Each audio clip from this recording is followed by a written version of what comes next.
gentleman, I'll let him speak for himself. But I know the other brother said that Oh, yeah, that's why I stop you. I'm sorry. I mean, you said some things like accusing the Masons, not this brother, but you was accusing the Masons of knowing about children's sacrifice. Yeah, they know about their history. If they're real Masons, they know about the history. Now, you do know white Masons and black Masons are two different, right? Not according to these brothers, because I asked them on your show the other night, and I don't remember if it was exactly this brother, but I do know I asked the question: are you a Prince Hall Freemason, which as we know is the first who started the first African lodge? And then I asked him, are you connected to the Scottish Rite and the York Rite? And I didn't even mention the other one, but I asked him, were they connected to those lodges, to those houses? And one of the brothers' answers was yes. So if they're saying that they're connected to that, then they're connected to all the origin, right? Because Prince Hall didn't start the Freemasons. He just started a African lodge, right, where blacks were allowed to join at the time, because at the time of Prince Hall, blacks weren't allowed in white lodges. So I'm just going to show. I'm gonna even show the coonery in that, so to speak. That's the best way I can even put it. Okay. So last question before I move on to the next brother. You have a debate coming up with Nepal. What's that about? I don't even remember no more. To be honest with you. Oh man, we don't want you to run, man. There's some. We don't want you to run. I forgot exactly what it is, but I don't remember exactly the title. Okay, we're gonna have to upload that title. I guess you don't want to do the rape one anymore. No, the great. We ain't gonna do that. Yeah, do the great one anymore. But she wanted to do something else, so we did agree to a different title, but I don't recall exactly what it is. All right, so we'll get it together tonight. We'll figure it out. So now to my brother Beard. What's going on? What's happening, brother? What do you think about the claims? Now you're a real Mason. What do you think about the claims that Black Sage is making right now? He said that the Masons know about the children's sacrifice. The children's sacrifice, like Masons is sacrificing the babies, the children. Okay, so as far as my knowledge and from my understanding, I never sacrificed children. I've been doing this over 20 years. I don't know other brothers that didn't sacrifice children. I never seen it, never heard it.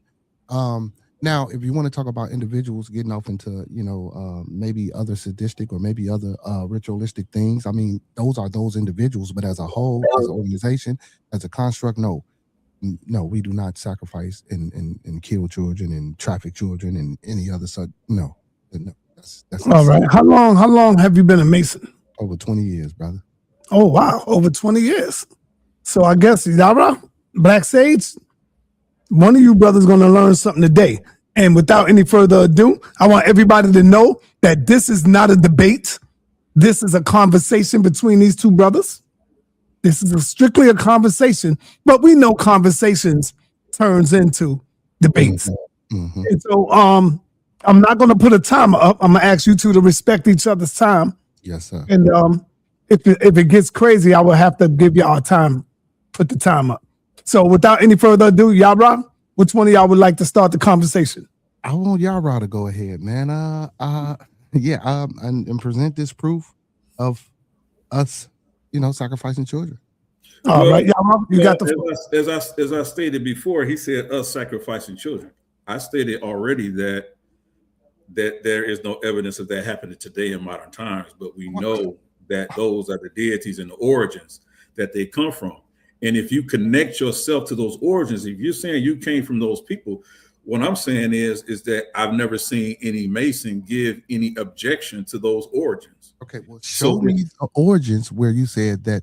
Okay, well, if you're saying that in modern times we don't do it, and you're saying that it was done in ancient or whatever antiquity, do you have any documentation, any thing that I can look at and we can go over together and see where, you know, we or Masons, I'm not going to say we, Masons per se, sacrifice children or did any type of ritualistic thing that you know, unalived kids? Well, I'm going to get through that throughout my presentation. So I do have a presentation I'm going to give to the build up, because I just don't want to deal with that one particular thing. I want to deal with that and actually go into the actual symbolism that you guys deal with, and go into the actual history that you guys deal with or don't deal with. Because what I'm seeing now is that what you guys do as a whole, and I'm grouping you into the Freemasons, right? Is that is a part. I don't know if you would even answer this question. Have you been initiated into A regular and just, yes, I have, brother. Okay, so with that initiation, there comes something that you must submit to and agree to, correct? No, sir. Okay, so you're telling me that you're the lodge that you attend, and out of these 20 years, is not a prerequisite that you submit or that you acknowledge the God or the deity Jabulon.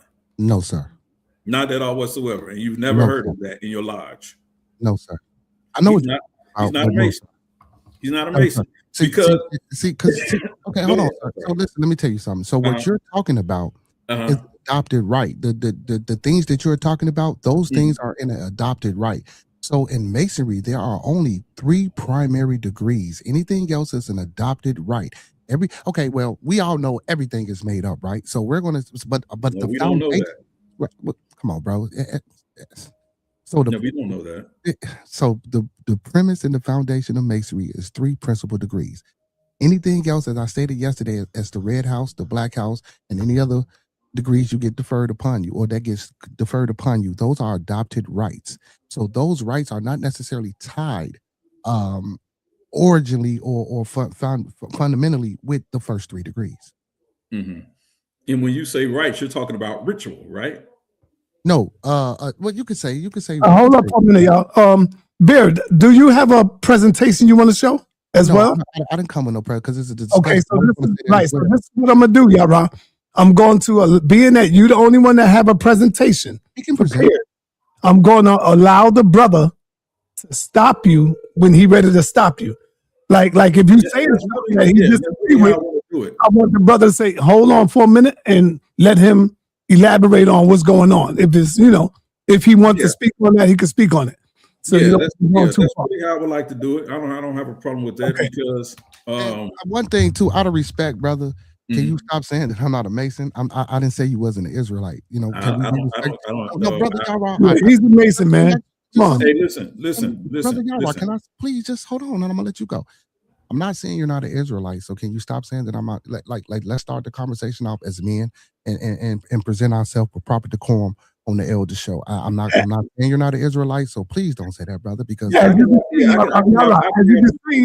you can see, his clothing that he got on. So I had to throw that back up there. What he got on, I said he's not a Mason. So you're not an Israelite. You see, that's what I'm saying. You want to be disrespectful. Hey, guess what, brother? Y'all right, you got to respect a little bit. I'm not offended. I'm not offended by that. Go ahead, brother. I hear that all the time. Go ahead, brother. So as I go through this, I'm going to say it several times.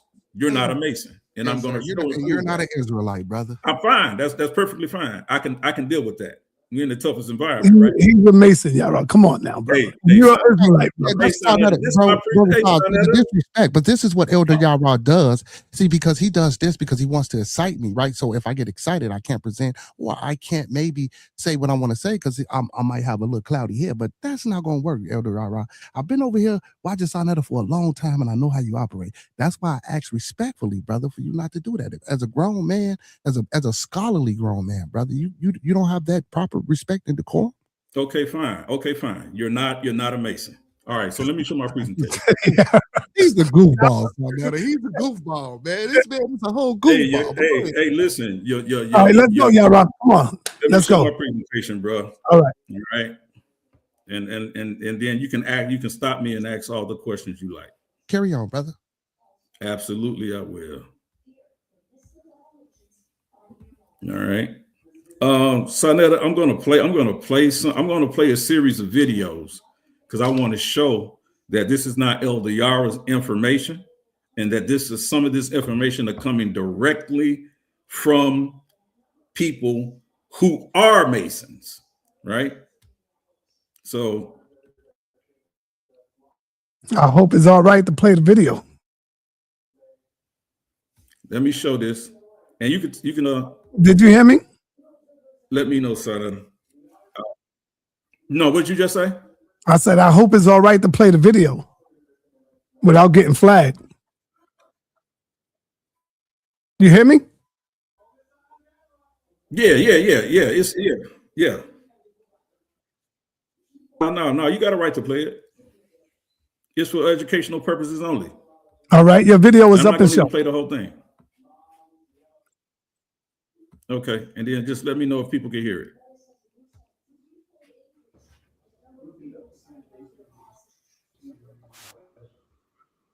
I want the people to hear something real quick. Yeah, we hear it. We hear it. I want the people to hear something. All right, cool. I'm trying to get to the point. Thus alone, give me the secrets of a master mason. This is no time or place to demand no secrets. Wait with patience, though temples completed. Talk not to me of time, place, or patience, but give me the secrets of a master mason, or I will take your life. When the temple is completed, if found worthy, you'll receive them lawfully as I have. Give me the secrets of a master mason, or I will take your life. And ill becomes you in this rude manner, thus to the man no secrets. When the temple is completed, if found worthy, you'll receive them lawfully as I have. Then die. And the temple made his escape out. Okay, I'm gonna play a little bit of something because I want y'all to hear something. Give me the secrets of a master mason. This is no time or place to demand no secrets. Wait with patience till the temple's completed. Talk not to me of time, place, or patience, but give me the secrets of a master mason, or I will take your life. When the temple is completed, if found worthy, you'll receive them lawfully as I have. Give me the secrets of a master mason, or I will take your life. And ill becomes you in this rude manner, thus to the man no secrets. When the temple is completed, if found worthy, you'll receive them lawfully as I have. Then die. And the temple made his escape out at the east gate. Now listen very carefully right here. I'm glad to meet you. Give me the secrets of a master mason, or I will take your life. This is no time or place to demand no secrets. Talk not to me about time, place, patience, or the completion of the temple. Give me the secrets of a master mason, or I will take your life. It behooves you in this rude and violent manner thus to demand no secrets. When the temple is complete, if found worthy, you'll then receive them lawfully as I have. You have passed Jubilum. Me you cannot pass. My name is Jubilum, well known for my... Now, two things, family. Did y'all hear the last gentleman he was taken to? He says, I am Jubilum. I am Jubilum. In order to claim to be a true Mason, you must accept Jubilum as the supreme deity. He is the universal deity that you must accept. It doesn't matter if you claim to be a Jew and believe in Yahweh, or if you're a Muslim and you claim to believe in Muhammad or Allah. It doesn't matter if you're a Buddhist. You still must submit to Jabulon. And if you also notice in the video, in this initiation rite, he's willing to give his life even before his fellow brethren Masons to not even give the secret rites or the secrets of Freemasonry. He's willing to give his life before he even tells his own brethren the truth. And I'm telling you, anyone who says that I'm a Mason and we don't hold secret rites and we don't hold secrecy and there's no secrets in Freemasonry, you are not honest. Because in your initiation rite, a part of your initiation rite is to even die. You give your life before you even give these secrets out. So when they come on here and say this and say, oh, there's no secrets, they've already made that initiation right, that they can't do it. It's all a lie to the people. It's a lie to the people. Let's go back to the part when he says, I want one y'all, he says, the guy, he brings him to the guy, he says, I am Jabulon. I talked about this yesterday, and I'm going to show it again even more clearly what this Jabulon deity is. Right? And so this is a secret recording. And as a matter of fact, if anybody wants to go take a full look at it, go to Kyle Undercover, Kyle, Kyle Undercover, and look at Freemasonry Exposed. Right? Now, Kyle was an actual Christian who actually played the role of wanting to go into a Freemasonic temple, go through the initiation rites and see what it actually is that they do, because there's so much shrouded in secrecy. So he snuck in a video camera and he recorded this rituals. And now he's really started to come out a couple of years ago because he has received so many death threats and different things on doing this. And if you actually watch this entire video, you'll see all of the different things that they do in these initiation rites. Now, this brother here just said he went through the initiation rites. Now, if he didn't go through these initiation rites, then I want him to explain what type of initiation rites he went through that's different from these Masons and these Master Masons. All right, y'all right. Let's get a brother some opportunity to respond. Yeah, absolutely. Go ahead, brother.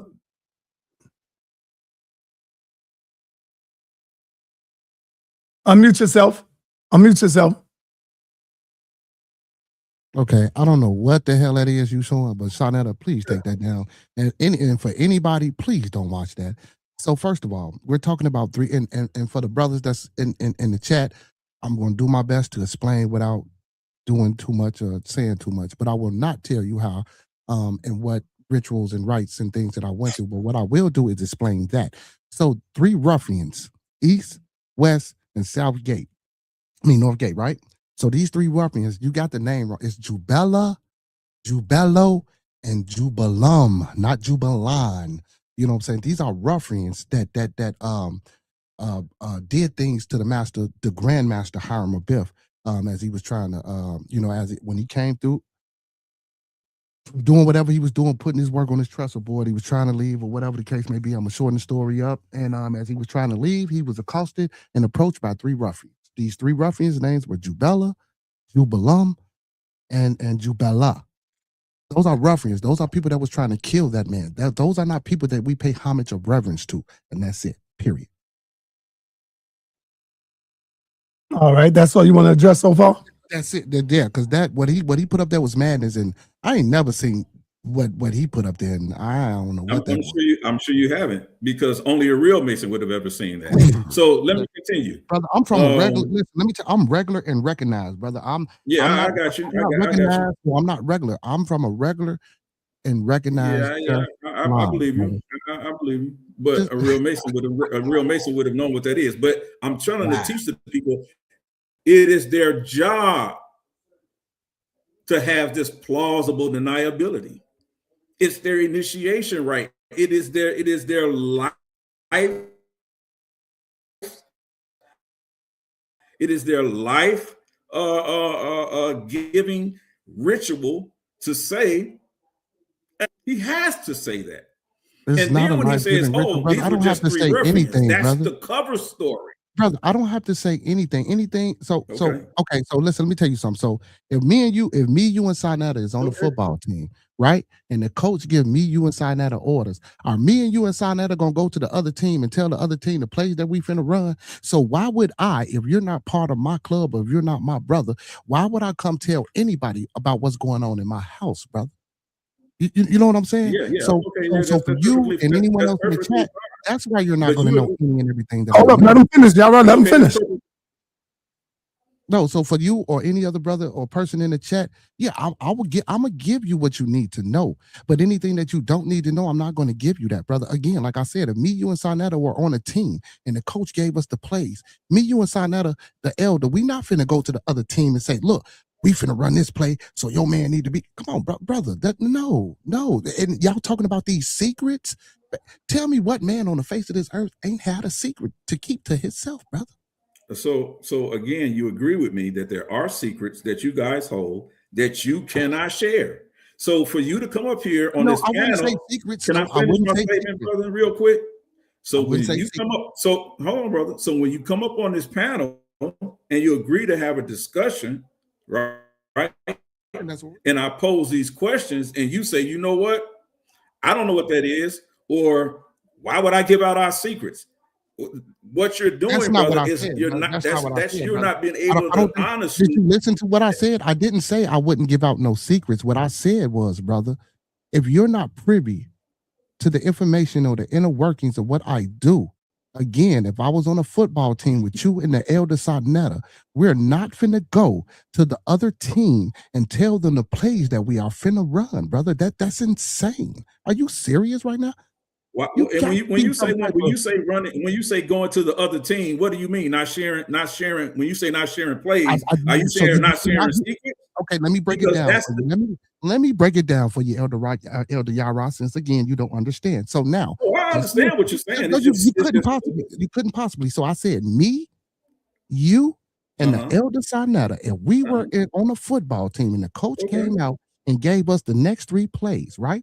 And then me, you, and brother Sinetta turn around and go over to the other team's bench and say, look, these are the 3 plays that we finna run. I need you to stand here and do this because I'm gonna throw it here and I'm gonna do this. Would you go, if we were on a sports team, would you go do that after the coach gave you the plays? Would you go do that? That's not what we're talking about. Yes, here. It is, brother. Because you're talking about secrets. Because those, that's not what we're talking. That's a straw man. Brother Sinetta, that's a straw man argument because you can't answer the question. I explained what no, we were watching. No. You get no. You did not. You're not going. What you saying is not. I'm not going to answer the question. That's what you're saying. Now you might have. Hold on. I'm gonna ask you again, right? The video I just showed that you said you had no understanding, no knowledge of what that is. No, that's not what I said. I just said I don't know what that is because that ain't exactly. You just said you don't know what that is. Okay. Do you know what the word sarcastic? Do you know what the word sarcastic and facetious means? Are you gonna let me explain? Are you gonna let me finish? Because you don't want to ask for decorum. Now you're either gonna shut up and let me talk. Brother, don't use those words, brother. Please, brother, just calm down, brother. It's cool. I'm just saying now. You don't want let's all have a grownful conversation. Yeah. He calls for decorum. To you, and I want you to be respectful to the brother. Come on, man. I got mad respect for him, but don't call for decorum and don't bring decorum. Okay. So when I showed the video, your response to it was, I don't know what that is. I'm telling you is that is a secret recording of the initiation rites of a high degree Mason or a Mason.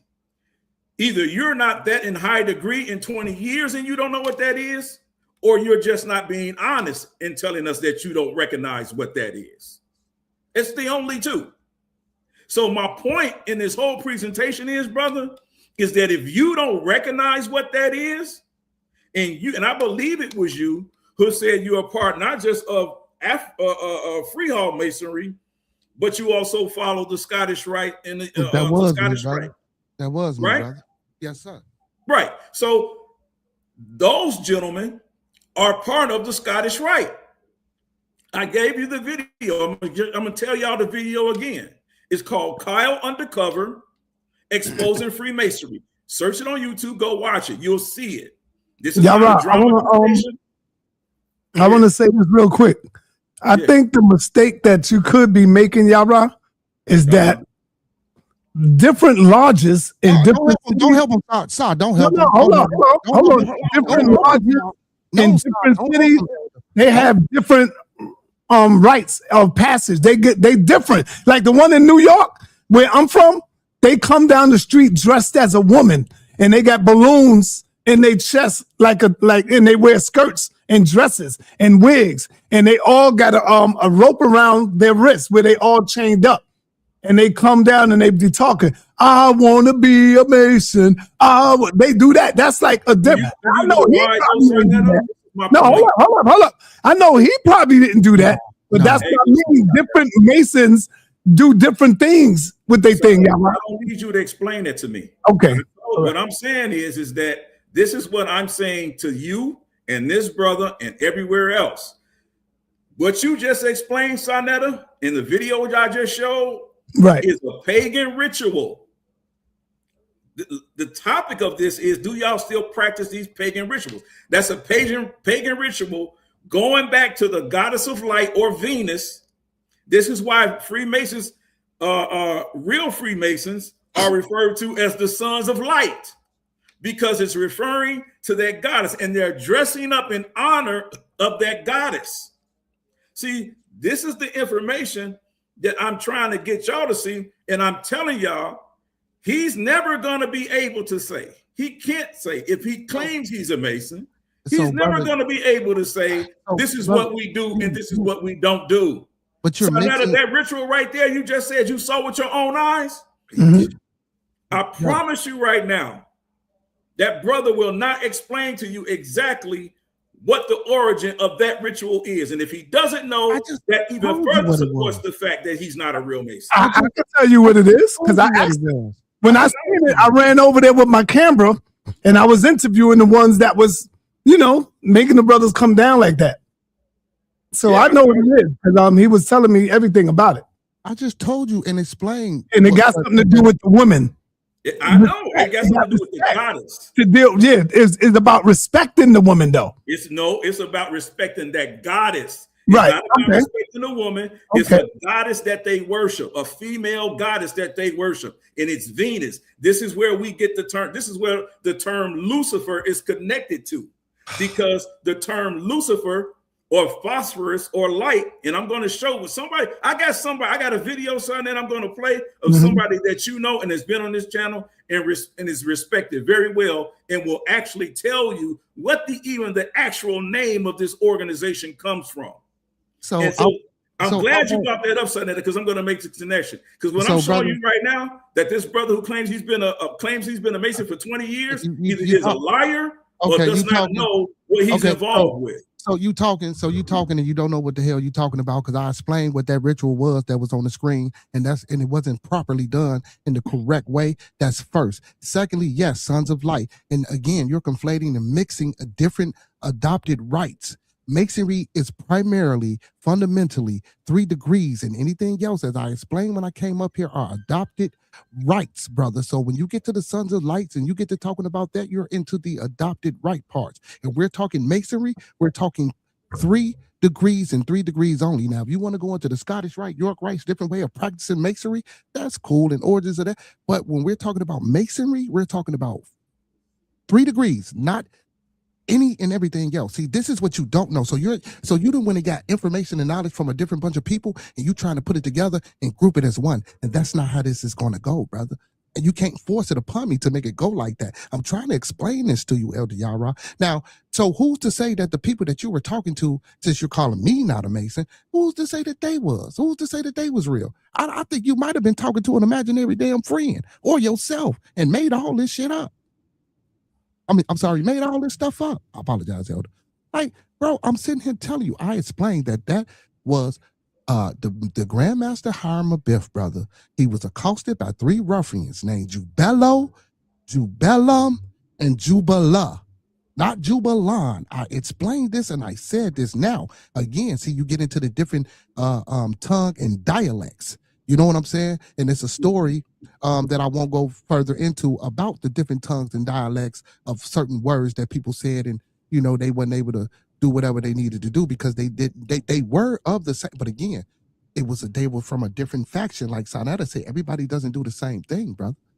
You know what I'm saying? That's what I'm trying to tell you. And I said I'm from a regularly and recognized just lodge. You have lodges that are regular, you have lodges that are recognized, and then you have regular and recognized together. I'm trying to explain this to you, brother, but you seem not to be listening. No, And Yara, hold on, Yara. I'm gonna pass the mic to you. And Yara, just like the Israelites, all Israelites don't celebrate the Sabbath on the same day, or the Passover. I mean, y'all all don't celebrate the Passover. So it's a little confusion there where some celebrate it. Oh, so we all celebrate the Sabbath. Doesn't matter. No, Passover. I'm talking about. That's not how that goes. That's not how that goes, Yara.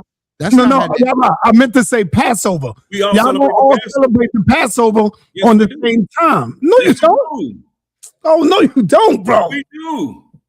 The Passover don't change. So you're saying all of y'all, all Hebrews on the planet, celebrate the Passover the same day? Yeah, the Passover is the Passover. No, Yara, that's not true, brother. How can you say that? IUIC,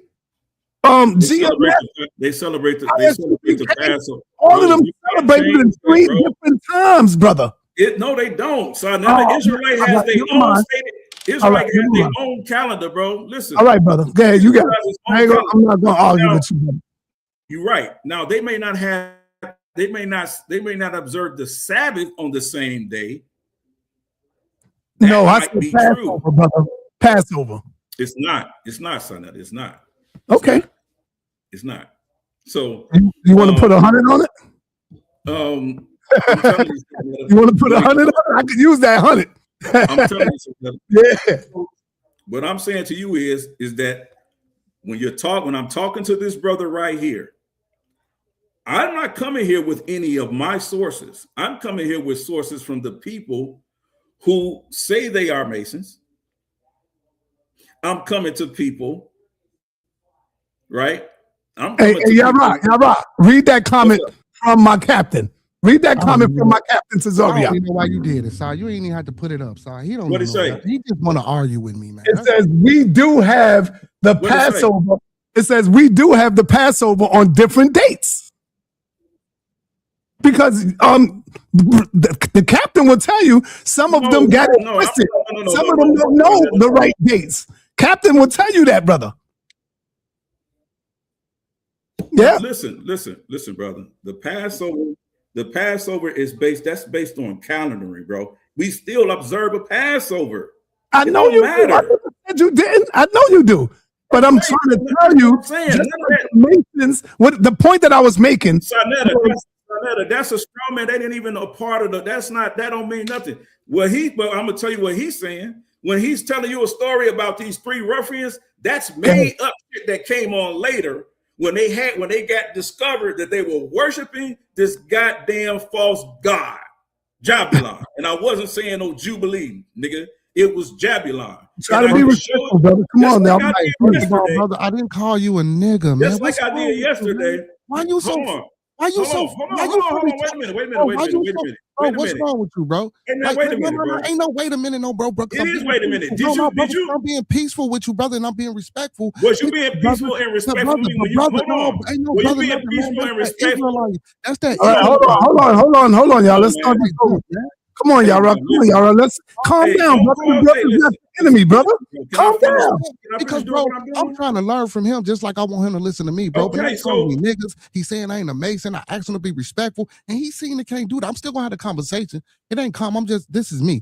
But bro, man, you gotta be better than that, Yara. Okay, so when hold on, Yara, none of that. Now hold on, Yara. Damn, I let you talk all night. You didn't let me talk. You cut me the fuck off. You're the only one that's been no cursing, Yara. Chill, brother. Okay. Don't get caught up. You know what I'm saying? He cut me off, and you cut me off. Elder Yara, Black Sage, or whatever you want to be called, brother. You're the only one that's been talking, brother. I jump in every now and again, but you. But that was the agreement. And you again. This is why I'm talking, because I can't say. Go ahead, brother. You got it. I apologize, son. Go ahead. So brother. I'm just asking. I heard this brother call me a clown. Now, was I hearing stuff? I'm asking you. I said goofball. I did say goofball. Okay, thank you. Hold on. Yeah, I said it's a goofball. Okay, fine. So if I call you a nigga, don't watch your mouth. You should have been watched your mouth. I've been I asking don't you. miss nothing. You came I'm on just calling saying, me. bro. Let's get back to the information, y'all. Yeah, right. What All else? I'm saying You is, got bro, anything else you want What else to you got, brother? bro. What else you got, If brother? you What else you call got, brother? for Go the ahead. quorum, make What else sure you got, brother? stay Brother, there. you don't know how to continue. What else you got? Continue. Go All ahead. I ask you, brother, if you call for decorum, make sure you Brother, stay show in your that box. videos, brother. Let's go. Let's go. Let me see Okay. the more other information you got. That's You got all any I'm more asking. slides you want to share? If you call Yeah, for right. decorum, make Show the information, sure brother. you stay in that You box. don't have to talk to me like I'm a child, That's brother. all Show I the ask you. information so I can speak on the information that you Yeah, showed. put the slide back. Put the slide back up.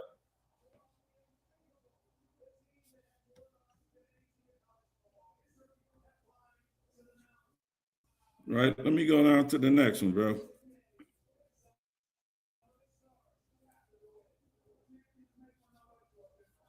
All right. I want to ask the brother. Are you familiar? This is just my sources, and he can disagree with them, right? What is Freemasonry? It comes from the book The Secret Freemasonry, right? Revealing the suppressed traditions by Robert Lomas, right? Now, just for the sake of it, right? So it began as a guild of stonemasons in the Middle Ages. Mhm. This is when Freemasonry actually began, right? As a organized, structured group, right? No, just as a European white man recognized group, because Freemasonry has been on the earth since man has started building. But go ahead, brother. Freemasonry is organized because your first Masons was that Jesus you like and Tubal Well, Cain. actually, he was I ain't not gonna go. the first. He was not the first He was the Mason. first. He was not the first Mason and not a Mason. Go ahead, brother. He was not a Mason at all, right? Because hold on, because there is no verse or no scripture that just says Jesus was worked with anything of stone, right? It says he built tables, right? So your first Masons were stone masons, if that's the argument you want to try to make, right? So let's go further. And I understand the scripture about him being called the chief cornerstone, right? That had nothing to do with Freemasonry. But I'll teach you that in a minute. Right? Hold on, let me turn this off real quick. I'll teach you that in a minute. Right? Let me turn this down. I apologize for laughing, y'all. This is hilarious. No, what's hilarious, bro, is that I already know brother, you. Present your information, brother. Hey, man, don't talk while I'm talking, man. Don't talk while I'm talking. I was apologizing to the chat. What's your problem, bro? I'm just saying, bro, don't talk while I'm talking. Bro, you butthurt. Go ahead, Why bro. don't you mute your mic, son? Let's continue. You know what? Go ahead. That's all you got to do, mute your mic. So, again, in this is what they say, and it's a reason I got to go through this way. It says the purpose was to make good men better through self-discovery, community service, building strong relationships, emphasizing values like integrity, friendship, respect, and service. The structure was organized into local groups called lodges, overseen by larger bodies known as grand lodges, right? Their beliefs, the members must believe. And this is what I want to get to. The members must believe in a supreme being, God, grand architect of the universe, right? But Freemasonry isn't a religion, right? It's open to men of various faiths with discussions of specific religions or politics which is forbidden in lodges, right? And you can see this thing, the reference to it here. The point of this I wanted to bring out is that it doesn't matter what lodge, what degree you are in Freemasonry, you must believe in the supreme being, this God, the grand architect of the universe. And guess what? They don't call it Yahweh. They don't call it Allah. They don't call it Buddha. They don't call it any one of those gods. They call it Jabulon. And I'm going to go back and I'm going to show Buddha them. ain't a god, brother, but go ahead. Hey, listen, brother. Buddha is worship, bro. And some people believe that Buddha worship. God, but go ahead. And actually, Buddha is a god, and I'll show you that. If we go back into the Vedas, I will show you that he was worshipped as a god. See, you talk too much. Worship as a, go ahead, brother. Yeah, worship as a god. Oh my goodness. Man. What are you talking about? Go ahead, bro. Go ahead, bro. Yeah, you need to shut up while I'm talking. Oh man. Hey man, You wanna it ask ain't a gonna be question, too many ask of a them question. shut ups, man. Be cool, my boy. It ain't You gonna be. feel- It ain't gonna be too many. Hey, You no, keep no, bro, interrupting me. If my you got boy, a it ain't gonna question, be too many of just say them. you Come got a on, my boy. question. Be cool. Be easy though, bro. I didn't No, ask you just say you got a to be question, bro. easy, bro. That's all you got to do. Just say you Be got a easy, question. my We boy. already agreed. If you Be got a easy. question, you can ask the question. Sir, please, bro. I'm just asking to be Like, it's a bro, good you ain't asked conversation. nothing. I did ask for a good conversation, bro. No, if you ask a All right, question hey, about my Beard, presentation, let him go, Beard. So he can pass the mic to you. Let him get this out. Yeah. That way you can yeah, get I the don't mic. got a problem with him asking the question. We agreed to that already. All right, go You can ahead, stop- brother. Go ahead, You Black can Sage. stop me and ask the question, but stop with the slick talk, bro. It ain't gonna work for you. So the phrase "architect of the universe" was first coined by the Christian minister John Calvin, right? Who we know was a known racist, right? Calvin wrote that God is the supreme architect of the universe, and that acknowledging this would lead people to be in awe of God's wisdom, power, and goodness. Now I'm gonna ask this brother, right? Do you subscribe to the architect of the universe? This entity that they're referring to. No, All right, brother. let him respond. Let him respond. So it said, in order to be, or you must have a belief in a God or a supreme being, right? So whatever that God or supreme being may be, let's just say for the sake of the conversation, because that's what it says, and we're going to be literal, like the Israelites are with the Bible. We're going to be literal. So it says you must believe in a God, supreme being, and then it said God, and then it says slash grand architect of the universe. You're trying to separate that. So the God is the grand architect of the universe. The God and grand architect of the universe is not two separate things, like you're trying to make it seem, bro. You know what I'm saying? So in order to be a Mason, bro, if they want you to believe in God, they want you to believe Allah. What it ain't got nothing to do with no Jubilam, no Baphomet, no Moloch, no any other one of the uh, genes of the seven deadly sins or any other creation you know what I'm saying, you want to think of and imagine. That it's no, brother. It's just you believe in God. Period. That's it. That's all. And me personally, brother, my religious beliefs has changed over the years. So I'm currently agnostic. You know what I'm saying? But at one point in time, when I was doing religion, I believe in God. I did believe in God. You know what I'm saying? The God that everybody else in this world believe, unless you're Muslim. You know what I'm saying? Or Islamic, or unless you're some other faith, you know what I'm saying? And they have their own different, religious beliefs. You know what I'm saying? So that's my answer. Okay, cool. So again, I'm not conflating anything, right? I read exactly what it says. There is a supreme architect of the universe. There's an architect of the universe, right? You just agreed that it's not Yaldabaoth because you said you're an agnostic, so that's who you would ascribe to. So it's not Yaldabaoth. It's not Yahweh or Yahweh. It's not Allah. So it is separate, right? So this grand architect has to be another recognized deity that, although you may have your own religion, you must subscribe to this higher power, this grand architect. That's what it says. And I have many more sources that corroborate this, right? And we're going to get through them, and I'll show you that's what it's telling us, right? So even in that, if you're telling me that that's how you refer to it, as the architect of the universe or this grand architect, you're telling me that it was never given a name. It's only called the grand architect. That's the question.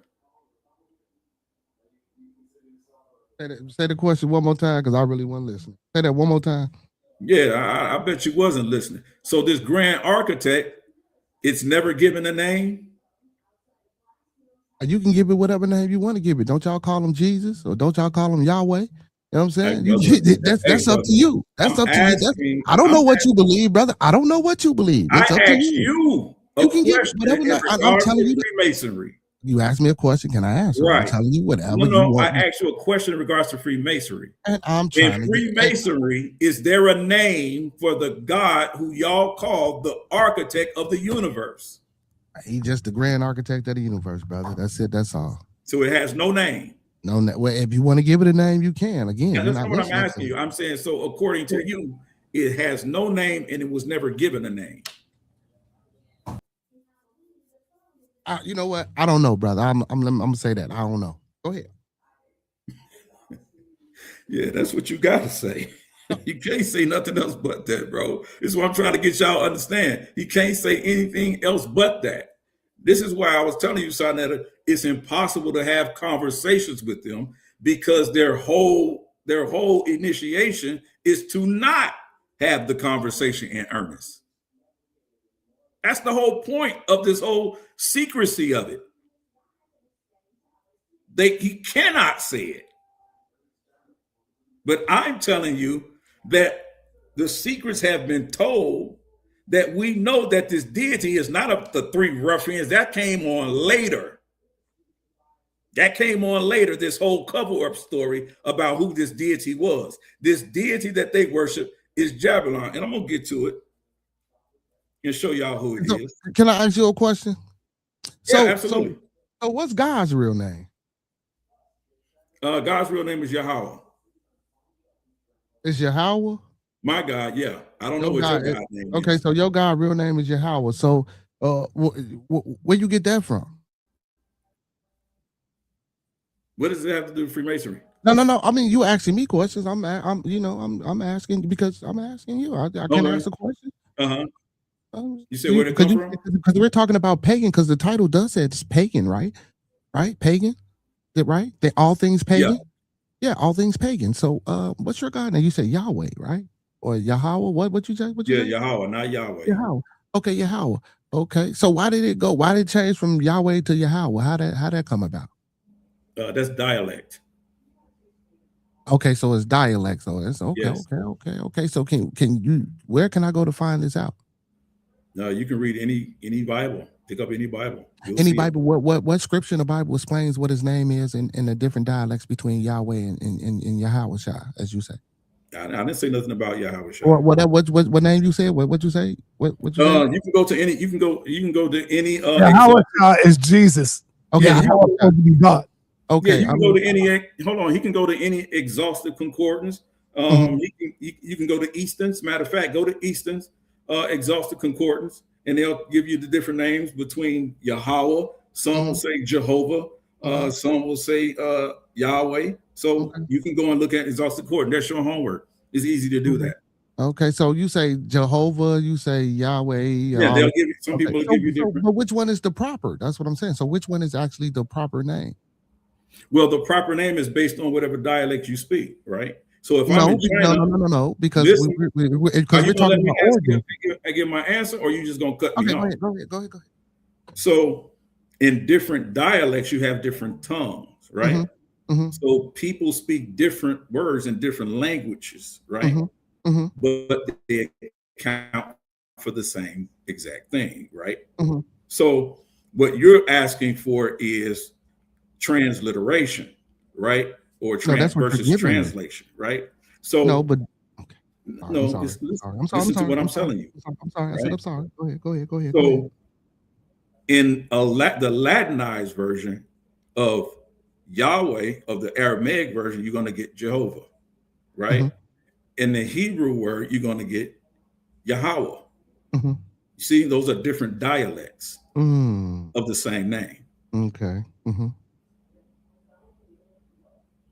So what I'm asking is the original origins before dialects came about. Like, where did it? There's no such thing as dialects before dialects came about. What do you mean? Didn't the tower? So when the tower didn't we all speak one tongue? But wasn't language all one before the Tower of Babel fell? That's just language. But absolutely. And I'm glad you brought that up. So again, if it was all one language, where's the origin of that language that says that the man or this God name is that name before dialects came into play? That's what I'm asking. You're giving me dialect. Dialects are transliterations. That's what dialects are. Dialects are just different forms of language. They're not translations. I didn't say they were translations. I know. said they're different forms. You didn't say what they were. I'm telling you what they are. They're not different forms. Listen, brother. They're not different forms. So when you said, where's the name Yahweh come from? Yahweh comes from the actual original language. We can even see that going back into the Akkadian script, right? In some Ugaritic texts, it gives us the name Yahweh or Yahweh or the biconsonantal root or triconsonantal root. We can even see that in ancient Kemet, right? On the Soleb scripture, it talks about the Shasu of Yahweh or Yahweh.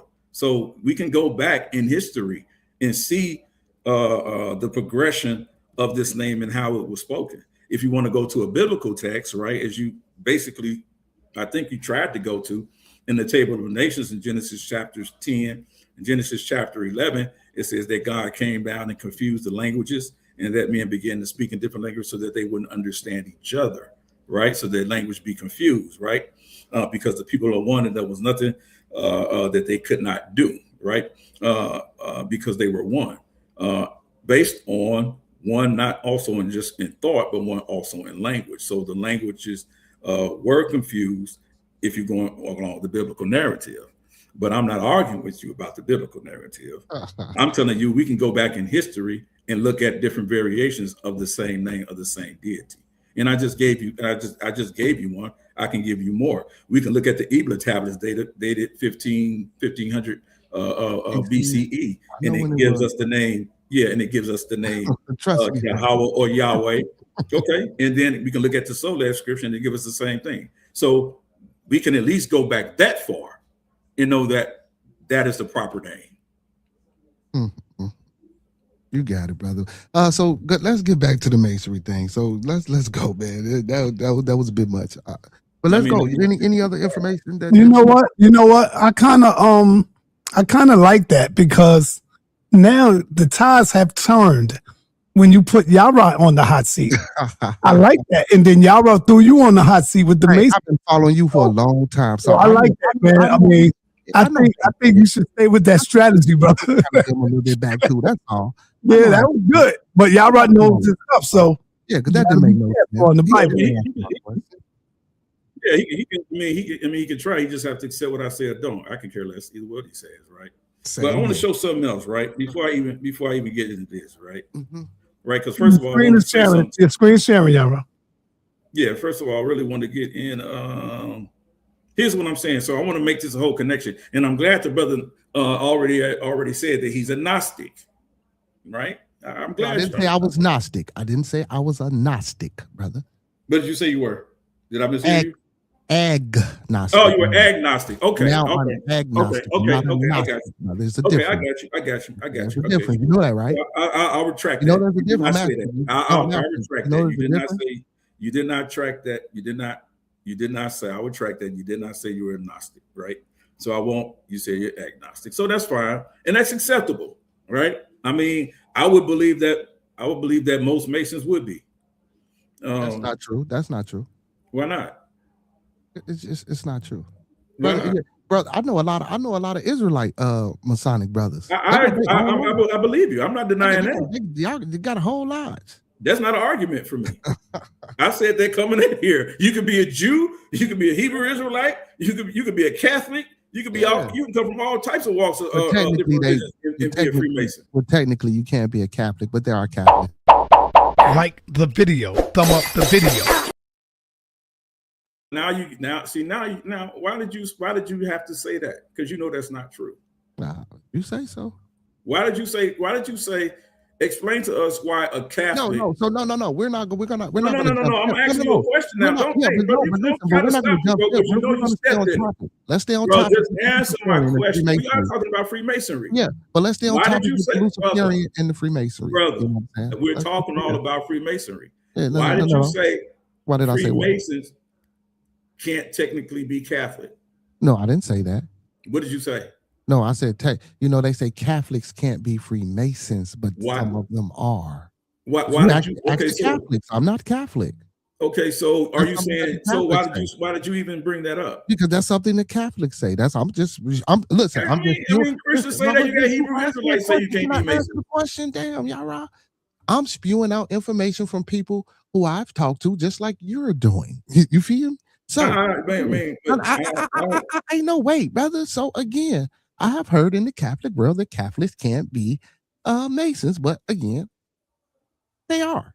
So, but again, back to the Luciferian and the Freemasonry, because Okay, Lucifer, so you agree with me. Lucifer is an angel of this God, right? So But you Freemasonry is Luciferian, but your agree with religion me. isn't. When Lucifer comes from your primarily from your religion, well, let's go.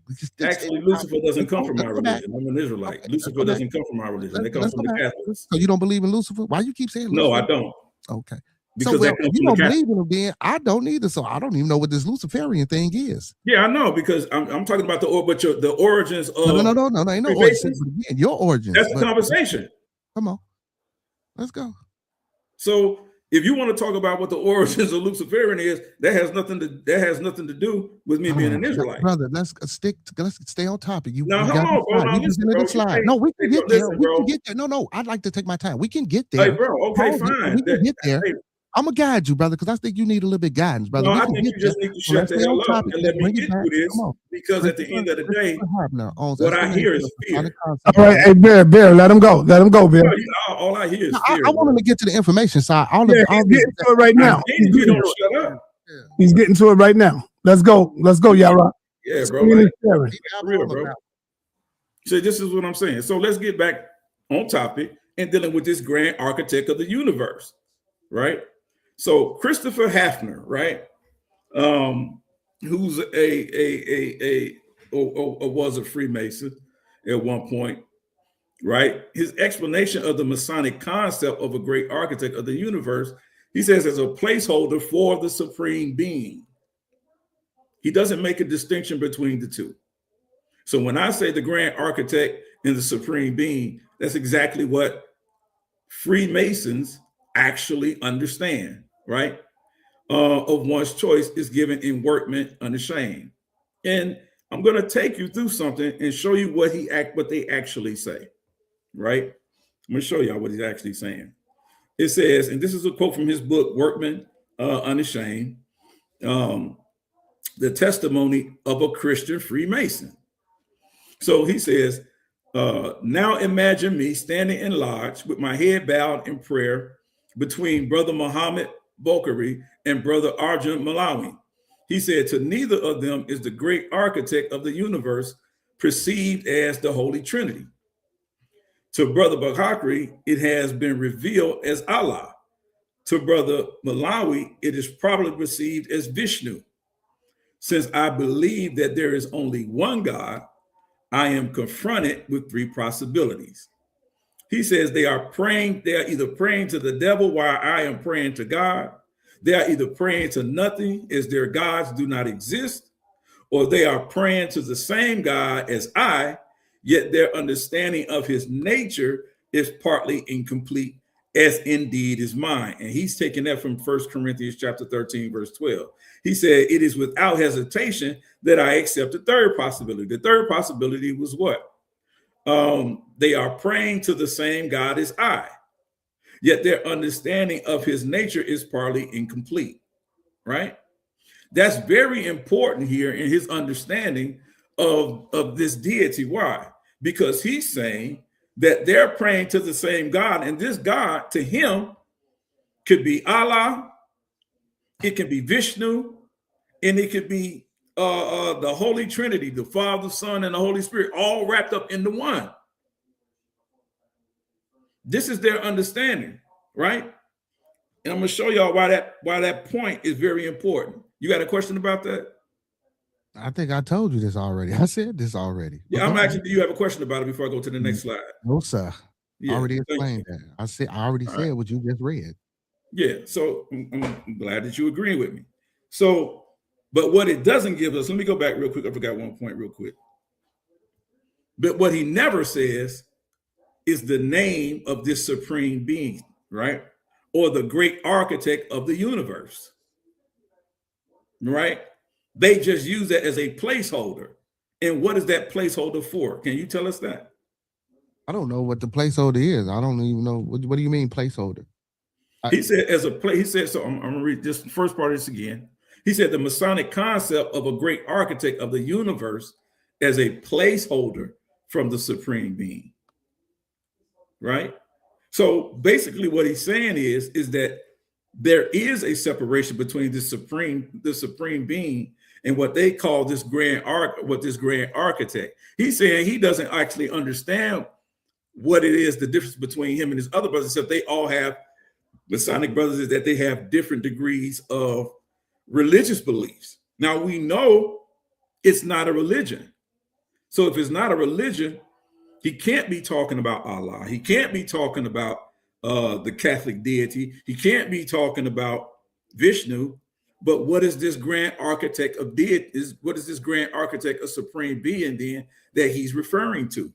They have a name for it. You said they don't. Or there's no name that exists that you know of, I should say. Is that still your stance?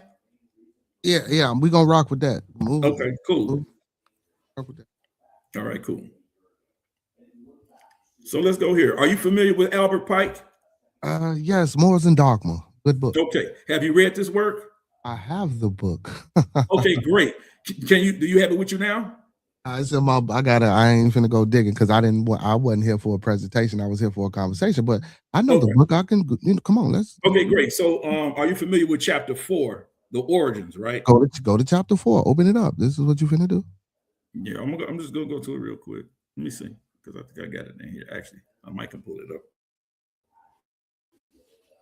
so you can see it.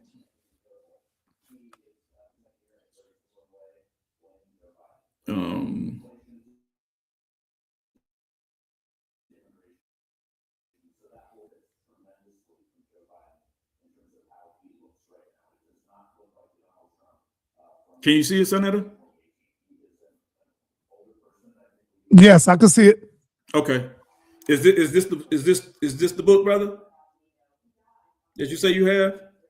The red cover book, brother. Open up to chapter 4. Go to chapter. Okay, great. I think I'm gonna go in here. I think I'm gonna get to page 1. I think I'm gonna go to page 150 on here. Let me see.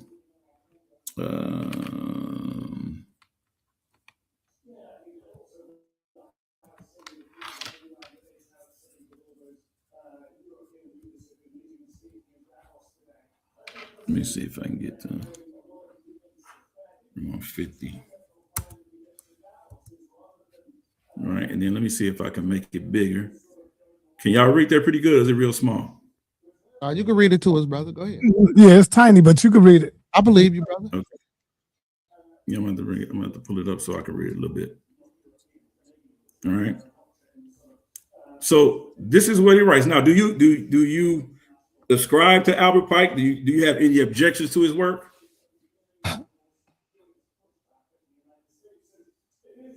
Yes, I do got objections to his work, but go ahead and read. But that's neither here nor there. I'm my personal. That's neither here nor there. We're talking. Let's read what you're gonna read, brother. Oh, so you won't share your personal objections. No. I just said, brother, just read what you're gonna read. No, I'm asking you a question, man. I'm just asking you a question. And I just answered the question for you. You said yes, you have objections. I'm asking you, can you follow up? What objections? We're having a conversation, right? What objections? Okay. Do you know who Albert Pike was? Yeah, he was a Confederate general. Okay, so do you have any objections to Alfred Pike's work, Moral and Dogma, the book that you say you have? Some things I don't agree with everything in the book. Just like with any and everything that I read, I don't agree with everything. So can you be specific about what things you? I mean, I would have to get the book and look at my underlining and my paraphrasing that I wrote inside of my book. To literally go and give you every exact thing, but I'm not going to do that. So you read what you, okay, I got you. No problem. Yeah, he reaching hard, ain't he? No, I'm not reaching. I'm just asking you a question. How is that reaching? You say you got the book. You say you got it. I'm assuming I got that. I got the Mackey's Jewish proof. I believe you. I believe it. So I'm just asking, bro. I don't know why you getting all flustered, bro. No, I'm not. Oh, brother. I'm just asking you a question. I'm getting flustered. Oh my God. Okay, yeah, I'm just asking you a question, bro. Okay, I'm sorry, brother. Yes. Okay, so here, right? I believe this is more probably in your book. It might be page 734 and 735, but here is 150 on my screen. So I'm just going to read it. But I believe it's page 734 and 735 in the actual book. And I'm just going to start on page. This would probably be page. Let me see.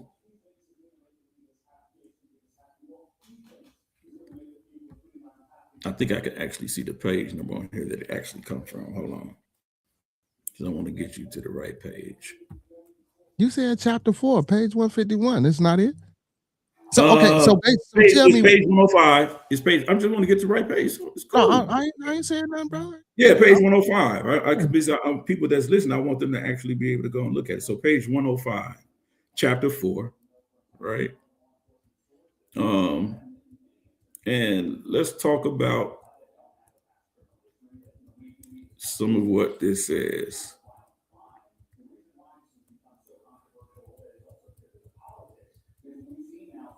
All right.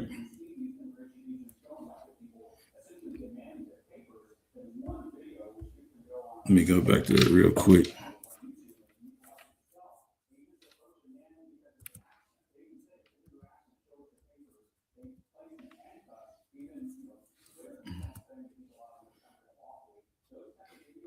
Go right there. Okay. So he talks about the true name of Satan. He said the Kabbalah say it is that of Yahweh reversed, right? For Satan is not a black god, but the negation of God. He says the devil is the personification of atheism or idolatry. He said for the initiate, this is not a person, but a force created for good, but which may serve for evil. It is the instrument of liberty or free will. They represent this force which presides over the physical generation under the mythologic and horned form of the god Pan. Thence came the he-goat of the Sabbath, brother of the ancient serpent and light bearer or phosphor. This is where St. Jerome gets the term Lucifer from, right? He says, of which the poets have made the false Lucifer of the legend.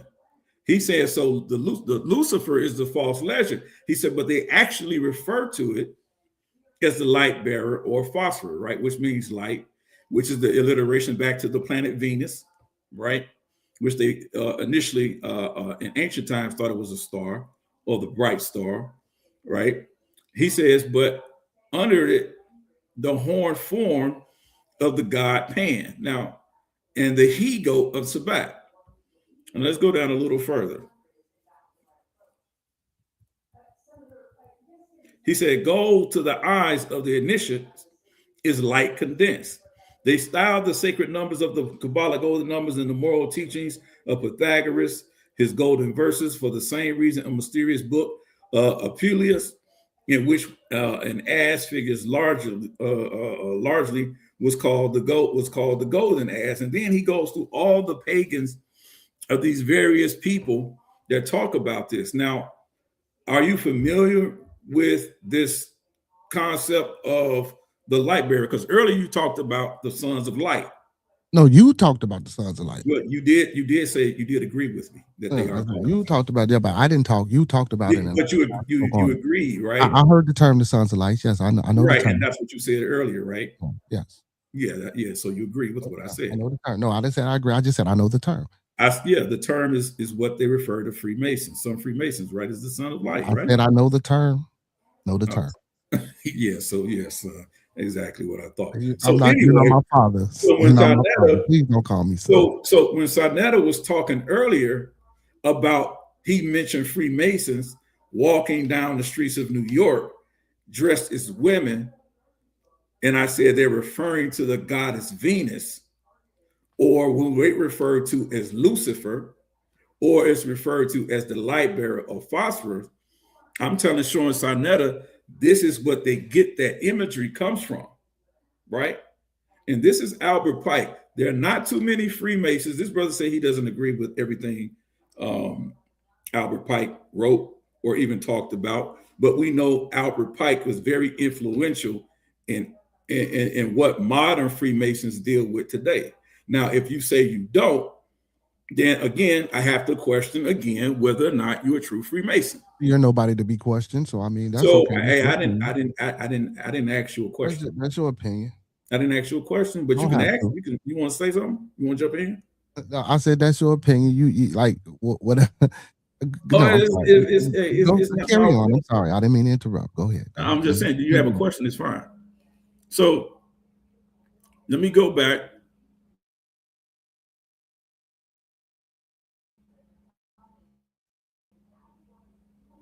Let me go back to this. Right? And this is what he says, right? In the same book, Albert Pike, page 321. He says, Lucifer, the son of the morning, it is he who bears the light, and its splendor intolerable blinds feeble, sensual, or selfish souls. Doubt it or not, right? Albert Pike, Morals and Dogma, page 321. Much has been made about this quote in regards to messianic information and Lucifer. If you must know, that is one of the Luciferians, and I'll get back to that. It's one of their actual quotes that they talk about. They teach often from this in the Luciferian temples. I'll go back and show that a little bit later. Now, here we go, right? Because you did mention the Baphomet before I did, and I'm glad you did, right? So let's talk about, again, what we just read about what Albert Pike talked about, because he talked about the Baphomet, this he-goat, this god Pan, right? Or this sabbatic goat, right? Which is what he mentioned on page 730 or page 734 of the book Morals and Dogma, right?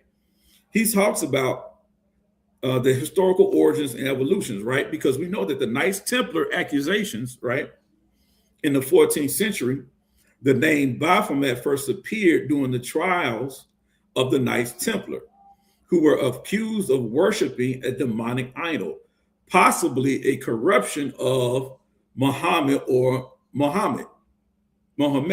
Now, I mentioned that because one of the good brothers on the panel the other day talks about, was there a possible connection there in regards to the etymology? This goes back to the trials of the Knights Templar, where they were actually worshiping this particular deity that you see here, right?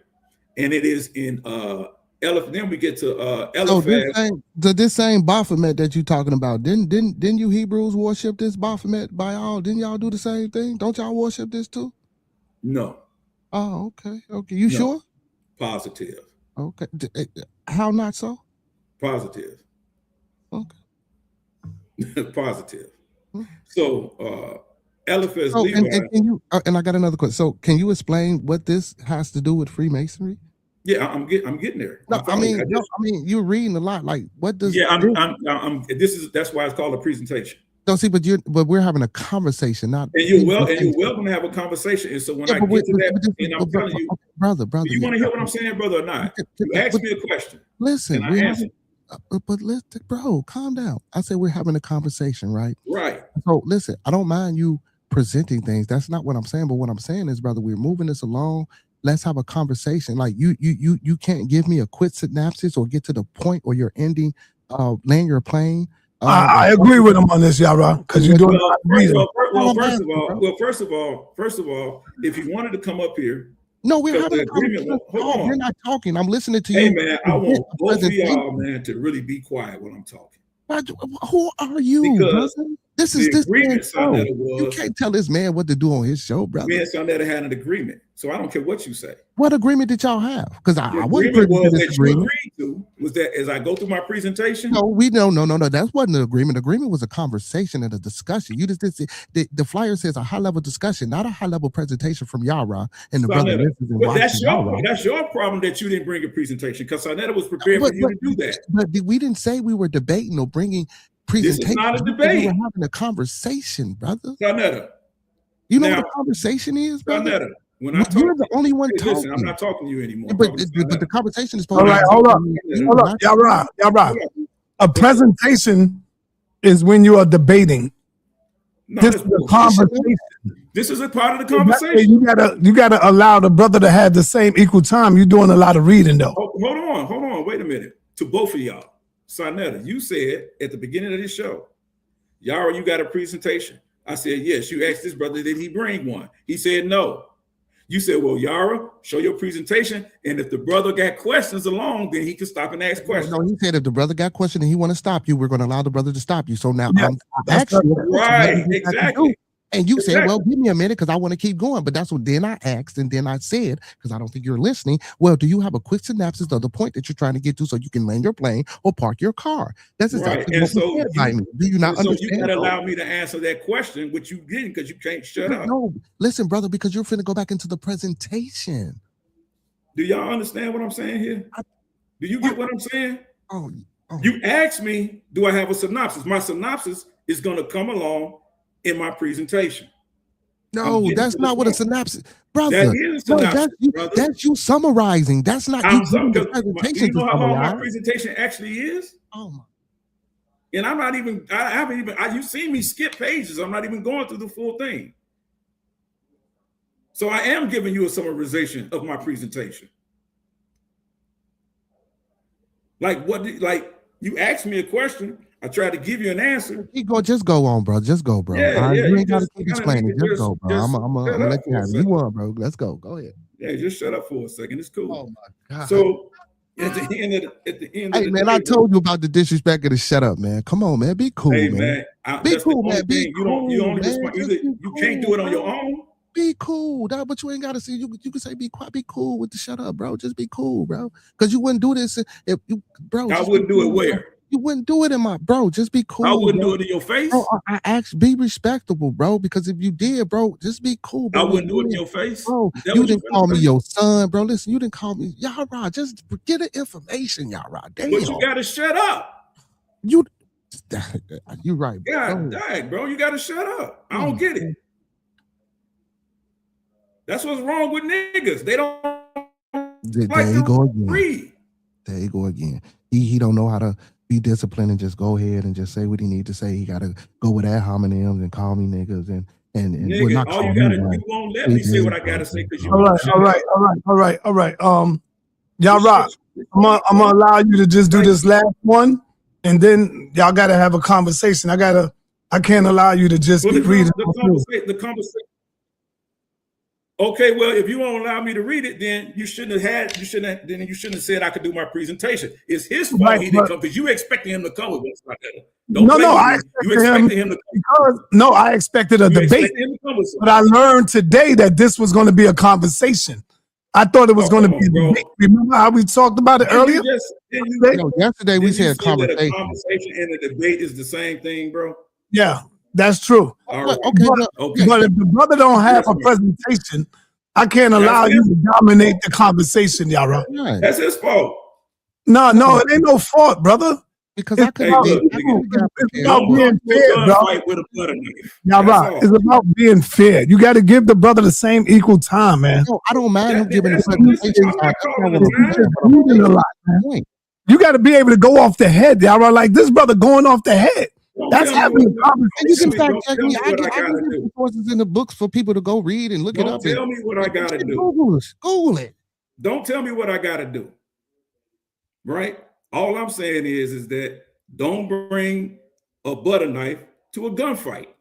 Well, you the butter knife. Where your presentation? Where your presentation? Because all you saying is I can't tell you my secret. On the screen. Bro, go do your presentation, bro. We said you can go ahead. Just read it. That's just go. Bro, just go. You crying like Sonetta always talking about Israelites crying. Now you got this nigga up here crying. All right, come on with the name, the name, Sarah. Now the people are saying they don't know which one is the most undisciplined, you or Apostle, man. I don't give a damn what the people say. That's not a point. Just give me the information. I'm steady asking you to go. You won't even go because you're so caught up in talking about me. Just because go. What you're trying to do is, brother, you was already given the floor that if you had a question, you could stop me. I don't know what part of that you didn't understand.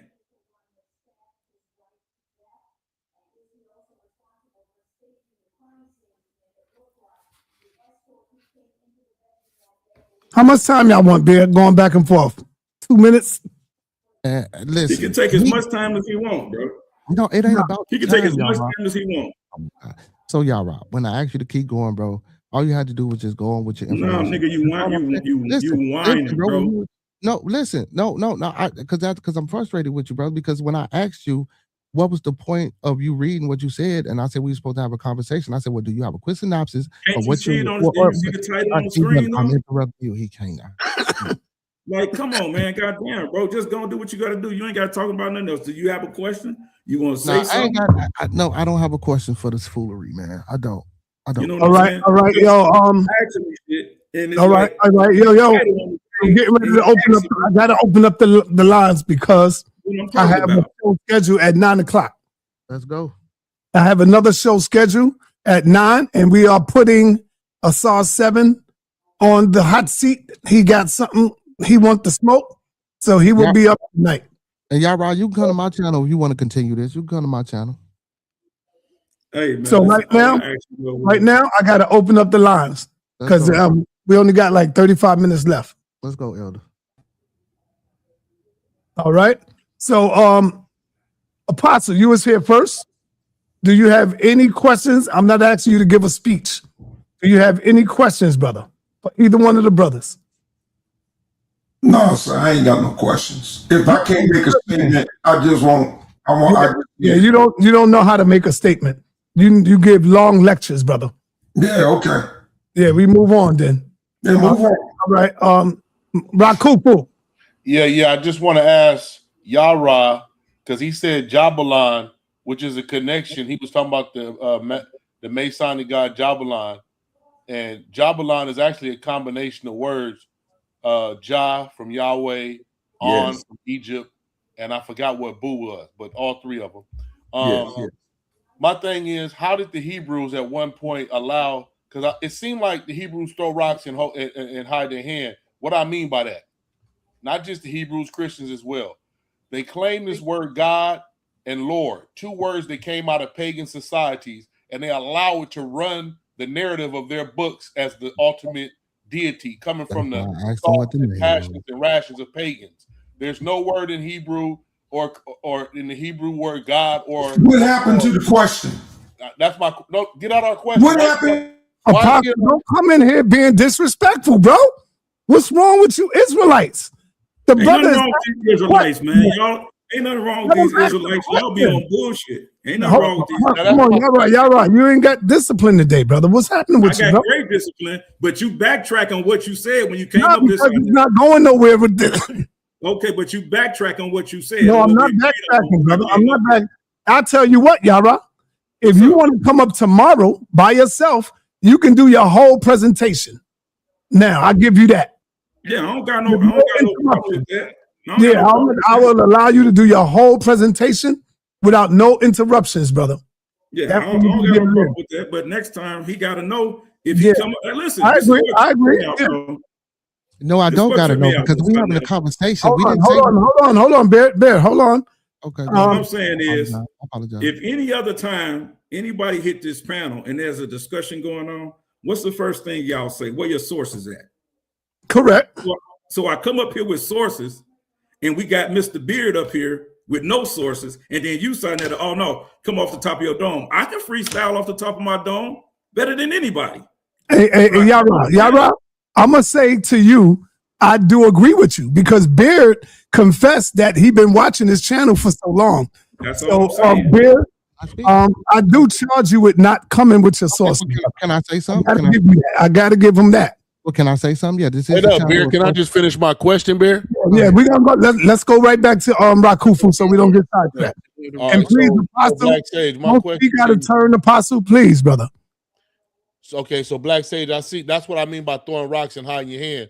How is it and who is it of your ilk in leadership allow that pagan word God and that pagan word Lord to be the narrative of your script? Yeah, that's a great question. That did not come from Israelites. That came from the Catholic Church. And that word God is a Gothic term that was brought into the text, right? That's their translation, right? Because it's not even a Greek translation. It's a Gothic Nordic term, God. So that's not even our word. Yeah. So that's why when we read the text, often we don't say God or Yahweh. We don't say God or Lord. We say Yahweh, right? We actually use the name of our God, right? And so that's not the Israelite paradigm, but that's actually a good question, Rakufu. Appreciate it. That's it. Go ahead, y'all.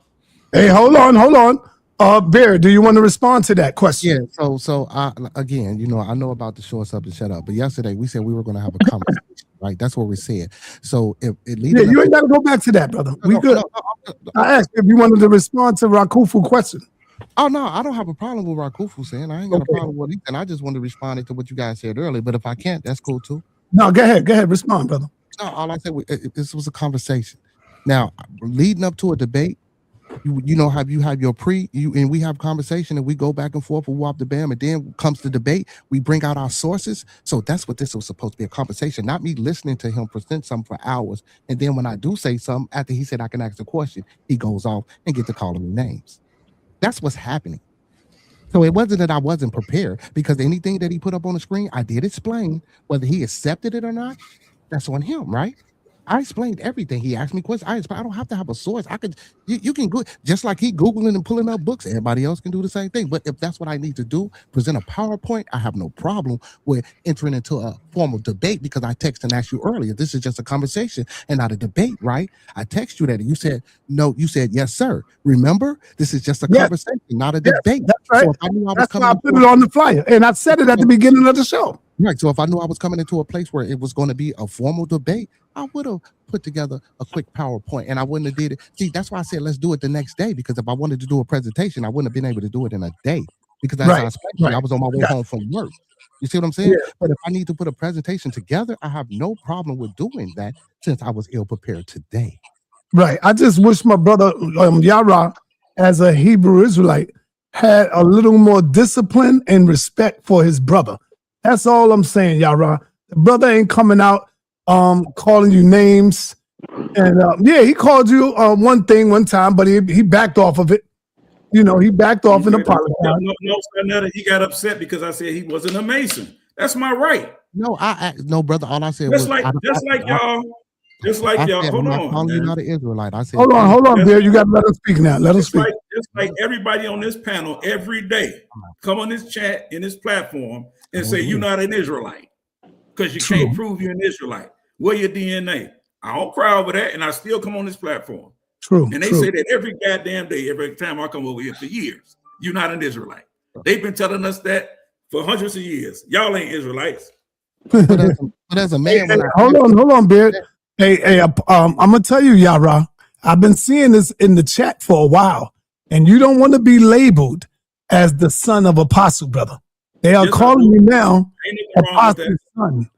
You know, and I've seen it from a few different people.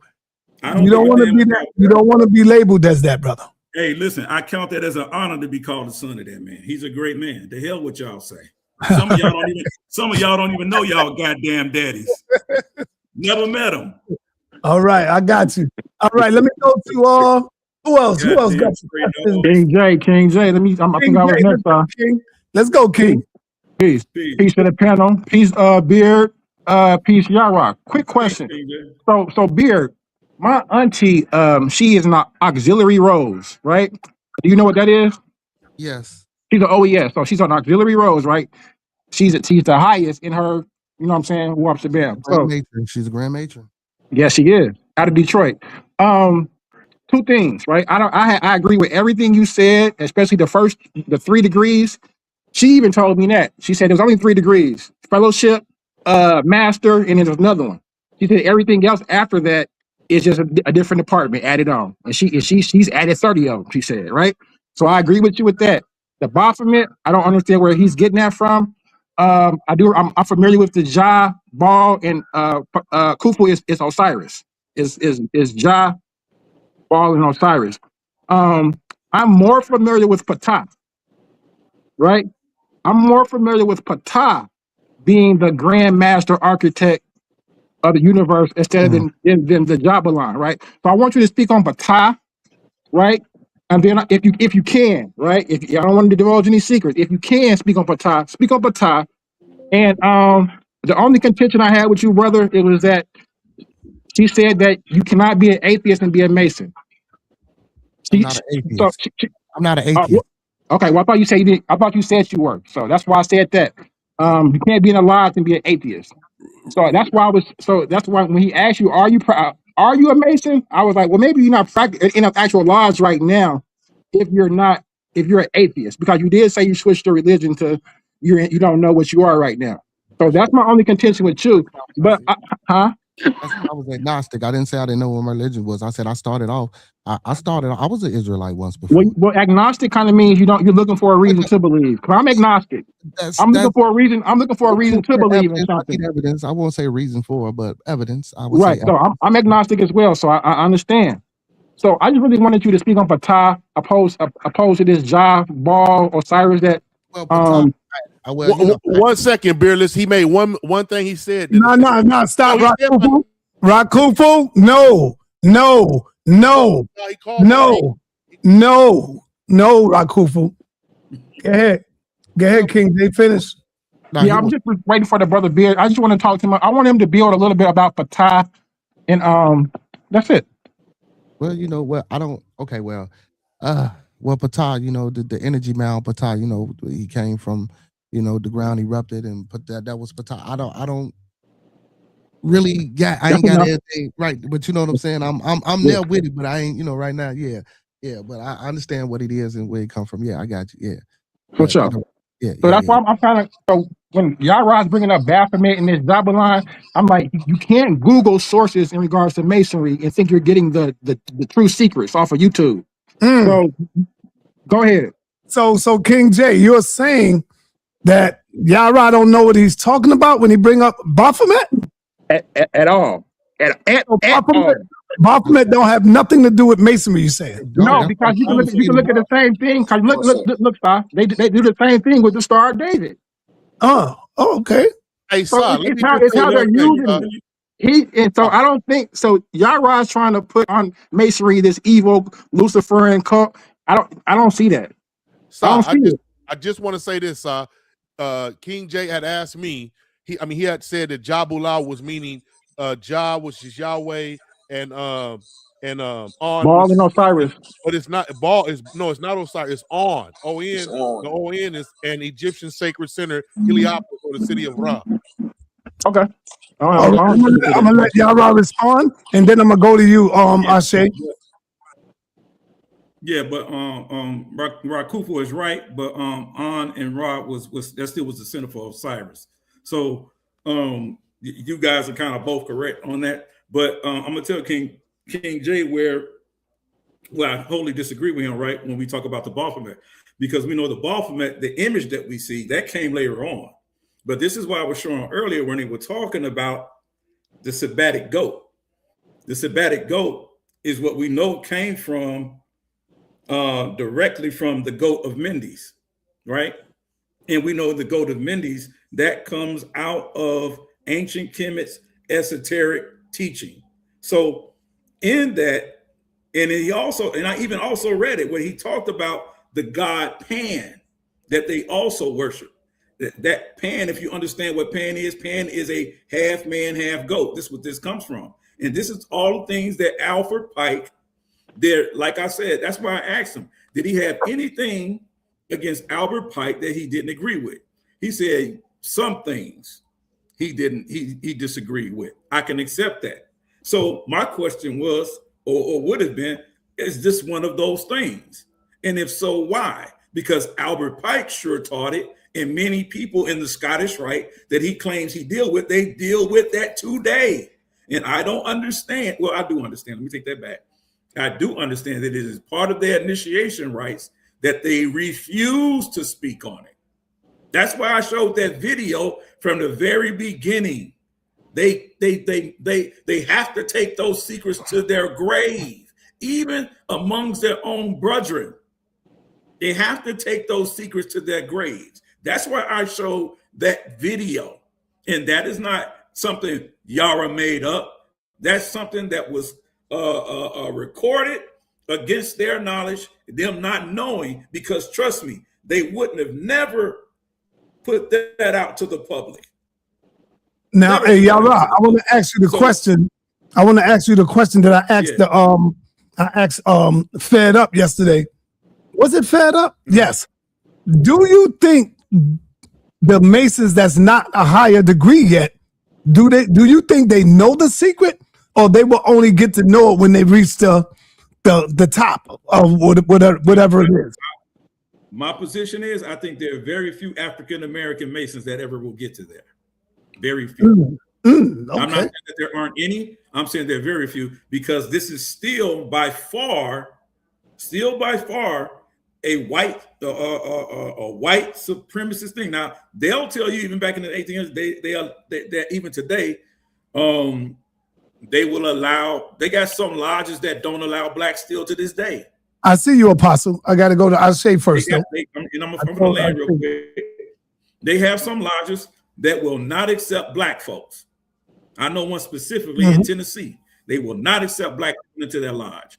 You got some in Massachusetts. They will allow, but they're mostly white, but they will allow. Right? Did y'all see? Did anybody see the movie? Hold up. Did anybody see the movie Rosewood? Yeah. When the son came to him and asked him, Daddy, do y'all remember when the black dude came to him? No, when the white dude came in the house and then the son ran to him and was like, Daddy, woo up the bam. And he was like, yeah, because then he showed the ring. Yeah, there you go. He's supposed to help his other Mason. All right. Let me go. Let me say that I'm proud of Apostle practicing discipline. I'm proud of you, brother. Please don't let me take that back. I'm proud of you. Don't let me take it back tonight. You're doing very well. I'm gonna come to you right after Ashe. Ashe, what's up, brother? Ooh-wee, man. I hate to say it. Y'all Rob was kind of on him today. Now, I want to put this in there. There's definitely, when the brother was saying that he wasn't a Mason based off the job line information, I get where he was coming from. Because it's so deep rooted when you're dealing with that, like you say, that Yahweh, that Baal, and that Om. Because we looking at a connection geographically even. You got to observe what's going on in Kemet, their connection to the Levant. And I mean, we've been talking about God energy, me, humble. We've been talking about this Canaanite thing in its connection, dealing with Yah and Baal and the whole Baal cycle in itself. So there's something going on there. Now, there's an aspect of this I thought the brother Yara was going to touch on, which was the Babylonian aspect of it, with the Babylonian influence of what's going on.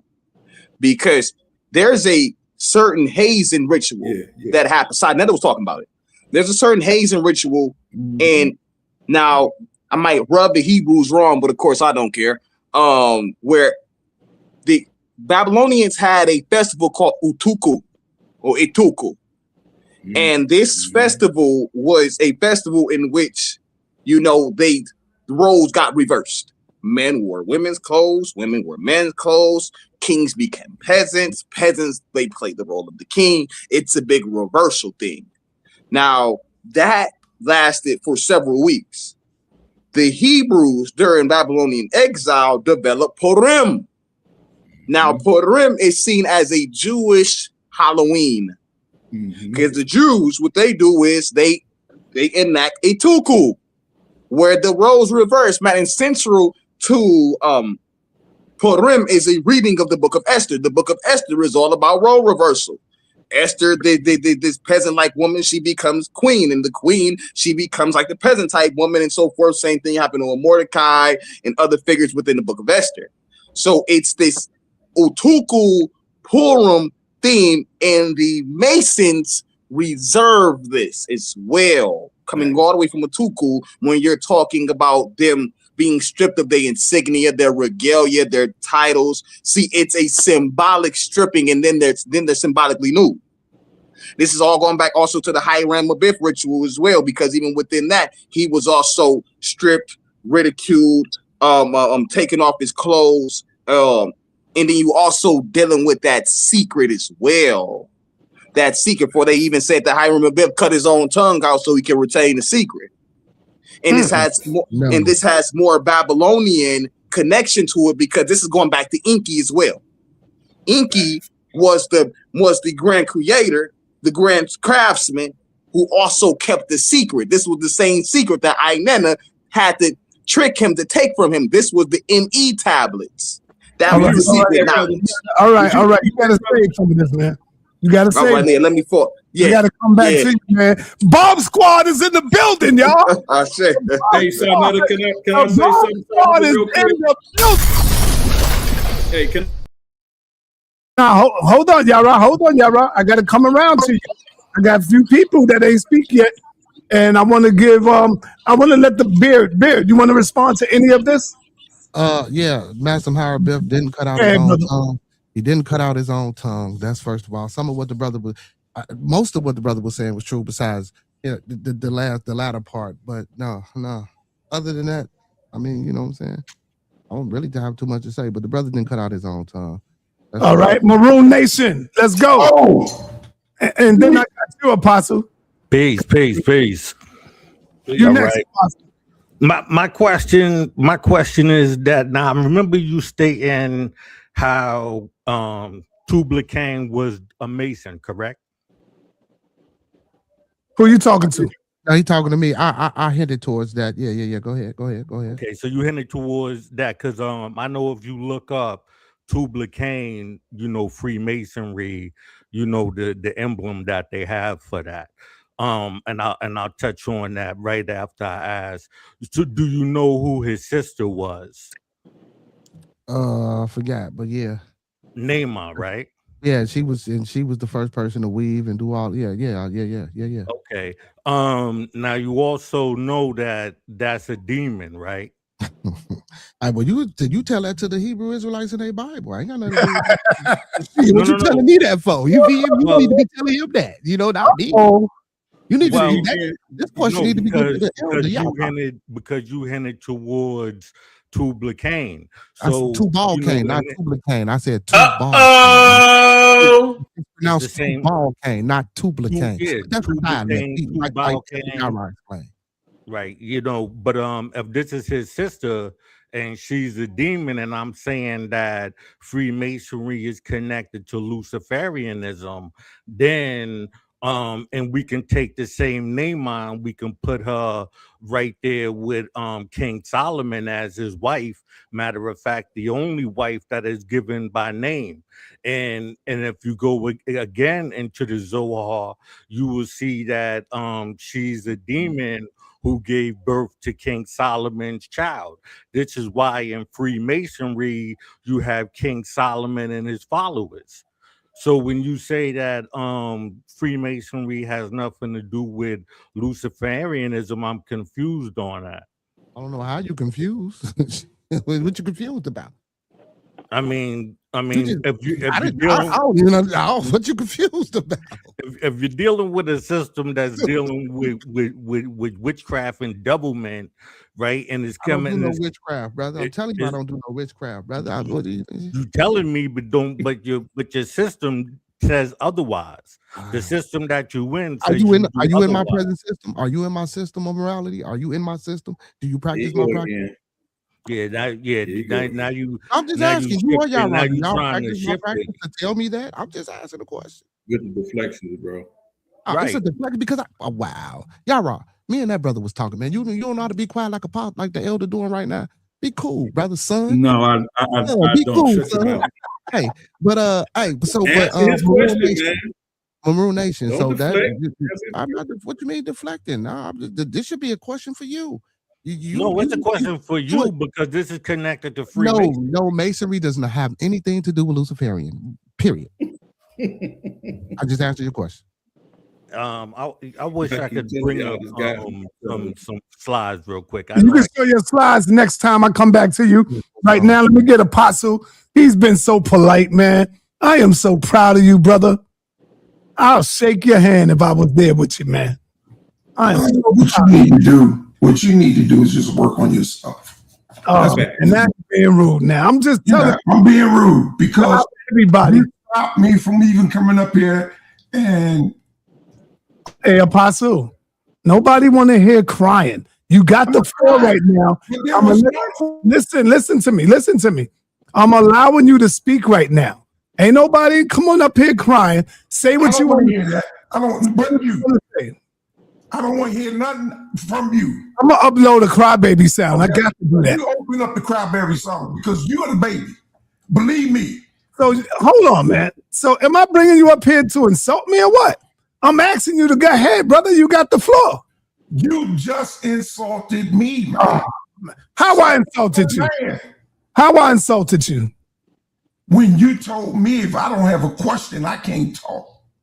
That was at the beginning. Now we went around without a question. That's Are you gonna speak or not, man? Yeah, I got a question for y'all. Thank you. Go ahead. But that's your discipline short area. Oh man. You got a discipline short area. Stop pointing out my problems when you are avoiding your problems. Look at your own Hey, self. son, hey, Apostle, you ain't got no problem with no discipline, man. Don't let them make you say that. Bro. You ain't got no problem. I will argue. That's these jellyback devils. I will argue to this is the toughest environment. I don't want to hear none of that fancy wansy stuff. None of them don't. I will argue until I'm dead. Look, he still ain't say nothing yet. I'm sitting back letting him go.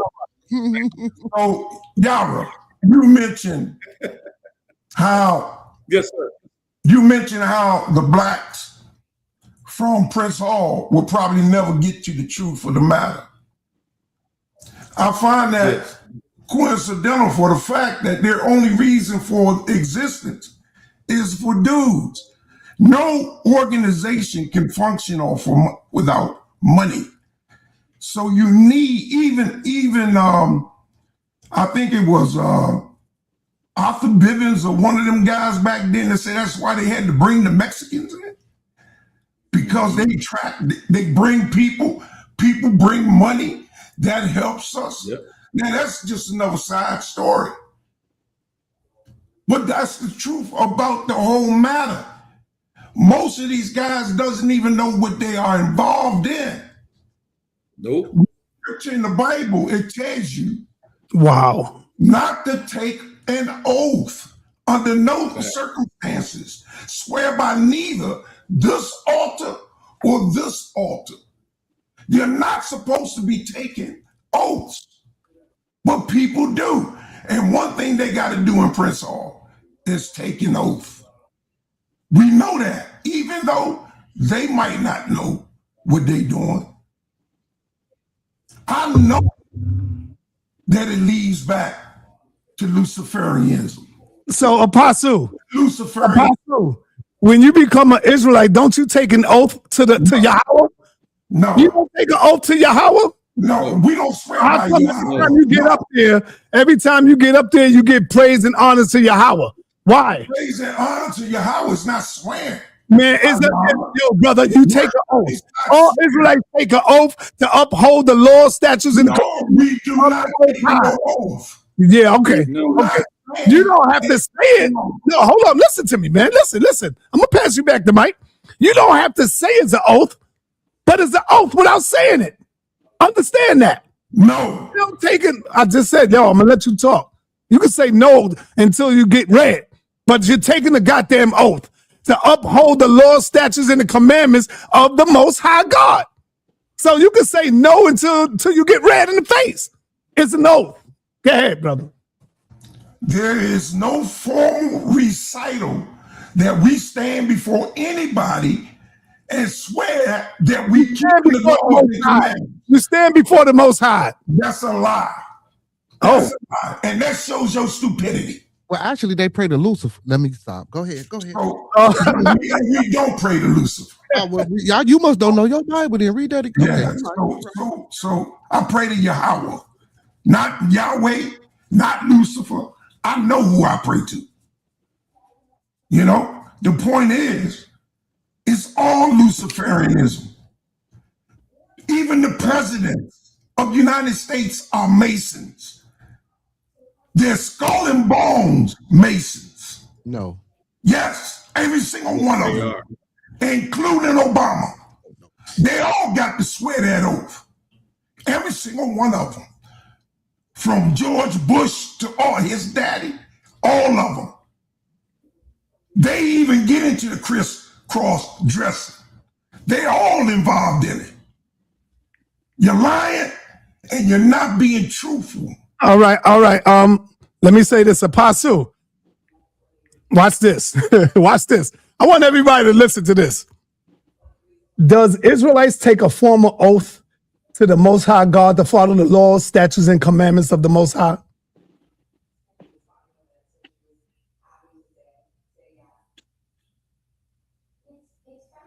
It says, yes, the Israelites into a formal covenant with God would serve as a legal blinding oath to follow his laws and statutes and commandments. Hey, brother Rakufu, where you at, brother?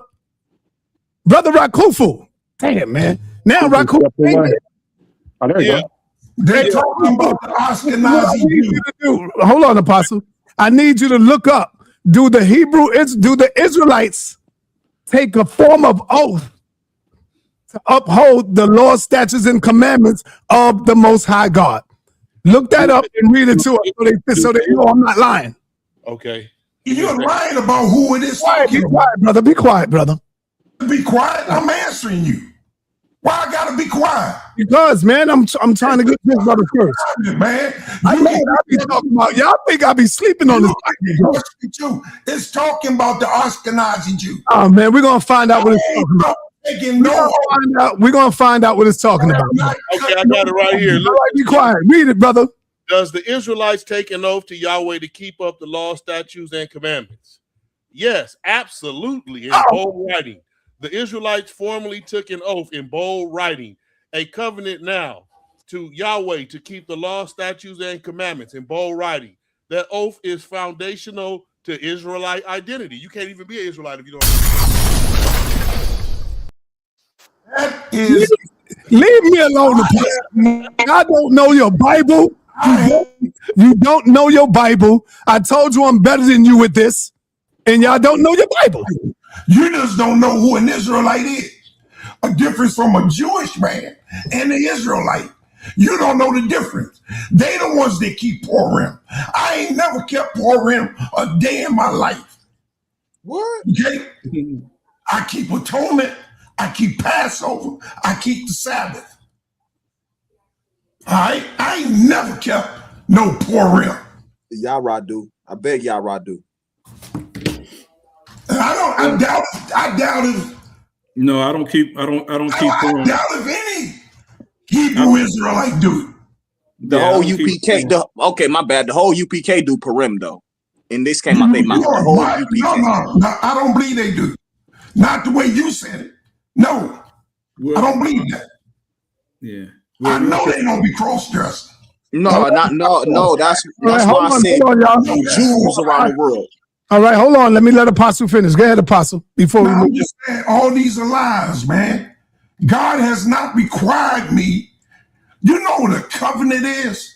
I told you it's a. You don't know what you're talking about, man. I do know what I'm talking about. What you're talking You're the one that don't know what you're talking about. I don't swear by no altar, as God said, because you can't. And watch Yara agree with you. Yara, do you take an oath without saying it's an oath to uphold the laws and statutes and commandments of the Most High God? Yes or no? Yes or no? Yeah, technically a covenant is an oath. Thank you. Covenant is, but that's not taking an oath. Man, shut up, Apostle. Yeah, a covenant. Shut up. That's not. What you say, Yara? I said, yes, a covenant is an oath, but the scripture that we're referring to, when Apostle says, you're not supposed to take an oath, that's something you're not supposed to swear your life on, or a promise that you can make that, or a vow you take that you cannot keep. That's the difference in that. There's a nuance in that. Not even in the court of law. All right. We got to move on. Correct. Apostle, you finished? We got to move on. You done, Apostle? I watch you say no. You done, Apostle? No. I just wanted to say I don't swear by no court of law. Okay. You muted my mic when I was saying it. All right. Never sworn by no court of law. Okay. Even as a Christian, because I knew better. All right. Hey, let me go on over to Beard. Beard, do you hear this, Beard? You see what's going on here, brother? Yeah, man. I already they got at you for taking the oath, and here it is. They all take an oath, brother. I know this. Yeah, it's not the same. I know the Bible on that. I know it's not the same because y'all different. I know. Look how rude and disrespectful he is. You were talking to me. He still just gotta talk. He still just gotta say something, man. Hey. All right. Go ahead. Finish, Beard. Yeah, but like I say, man, I knew what I was coming into, man. I already knew Yara was delusional. I'm not gonna disrespect Elder Apostle and say that to him. But yeah, but this man, like, bro, you don't know nothing, bro. Like, you ain't been in. You saying, you talking to people, you Googling, you pulling up books, and you have a person that you don't believe, but you have someone here telling you and saying, like, bro, this is this and this is that, and you still don't believe it. That's on you. That's all I can say. Nigga, you ain't said nothing. Come on, man. I think they need to focus more on that Bible and figure that out. Why he trying to figure me out, bro, or the Masons or whatever he want to call. Like I said, man, you ain't, like I said, your black skin won't allow you to be initiated into nothing that these real Masons do. You are nothing but a due payer. You pay up to the Grand Masters, to the 32nd, 33rd degree. Yeah, that's all you are. That's all y'all are, is a money train. All right, now y'all right. All right, now y'all right. You know I gotta spank you on that, because when you look at ISUPK, IUIC, GMS, all of them pays tithes. When you look at the Muslims, they all pays tithes, brother. All of them. When you look at he don't know what he's talking about. You don't even know what he's talking about. Hold on. And you hold on. You can't have a movement without money. And so even in the new Black Panther Party, we all had to pay some dues. You know why? Because we got to get flyers. We go out of town. We travel. What is wrong with you, man? Ain't nothing wrong with paying dues. What the hell wrong with you, Netta? It wasn't no, you weren't paying no dues. The Black Panther was paying no dues. The reason why they paid. That's why they might not know. That's the reason why they paid. That's what they're there for. Apostle, hold on. The organization needs money. To no European. Period. Get the hell out of here, son, Netta. I'm telling you, the Black Freemasons at Prince Hall, I don't think Masons pay to Europeans. Pay dues to them white folks. Oh. Damn, I didn't know that. Yeah, I want to say this right. They pay to the white folk. Yeah, I want to say this to Isaiah. They pay to the white folk. Say this to him though. He was dead spot on with the information he got out. I'm gonna bring some of that out tomorrow because that's some of the information I got about that exact festival. He's dead spot on with that. That's why I said, Sonetta, that you kind of jumped ahead. I'm even glad you brought that out because I didn't know you ever seen that. But when I was talking about that they're mimicking this goddess, this is why they're called the sons of light. All that is Babylonian. It came out of there. They actually enculturated it because if you actually talk about the Babylonians, they'll tell you they're really the first historians. The first historians claim to be Babylonians. They're the ones that propagated a lot of this. And this is the ritual practice and rites that you see. If you say you're part of the Scottish Rite, you're not being initiated if you're not following what they were following those thousands of years ago. So shout out to I gotta give honor to Unhamlin's due. He was dead spot on with that. Good information. All right, let me ask God Energy, how much of this presentation you heard, brother? Because you're coming in late. Peace, y'all. I caught almost the whole thing. The connection. You're breaking up, brother. You're breaking up. Your frequency is not right. I think he on the subway or something. Yeah, you're breaking up. We got to move forward. New York connection. You know, for some reason, people been calling me a Mason for a long time. Family, if I was a Mason, I would tell everybody, yeah, I'm a Mason. And I'd be proud to tell everybody. I swear I thought you was a Mason, bro. I can tell you're a Mason. I ain't gonna lie. Yeah, but I'm not a Mason. You saw that picture you took. I'm not a Mason, man. We stone builders. We all Masons. All right, let me go on over to let me see who I got to go to, man. Who ain't speaking in a minute? Let me go to Maroon Nation. Unmute yourself, brother. Peace. You can hear me? I can hear you, and then I got Humble next. All right. Would you allow me to show a PowerPoint? Fed up. You should have came up in here, man. Give the brother some backup, man. I didn't need it. You let me show a PowerPoint real quick. How long? No, it's just yeah, let's go. Let's get it. Okay.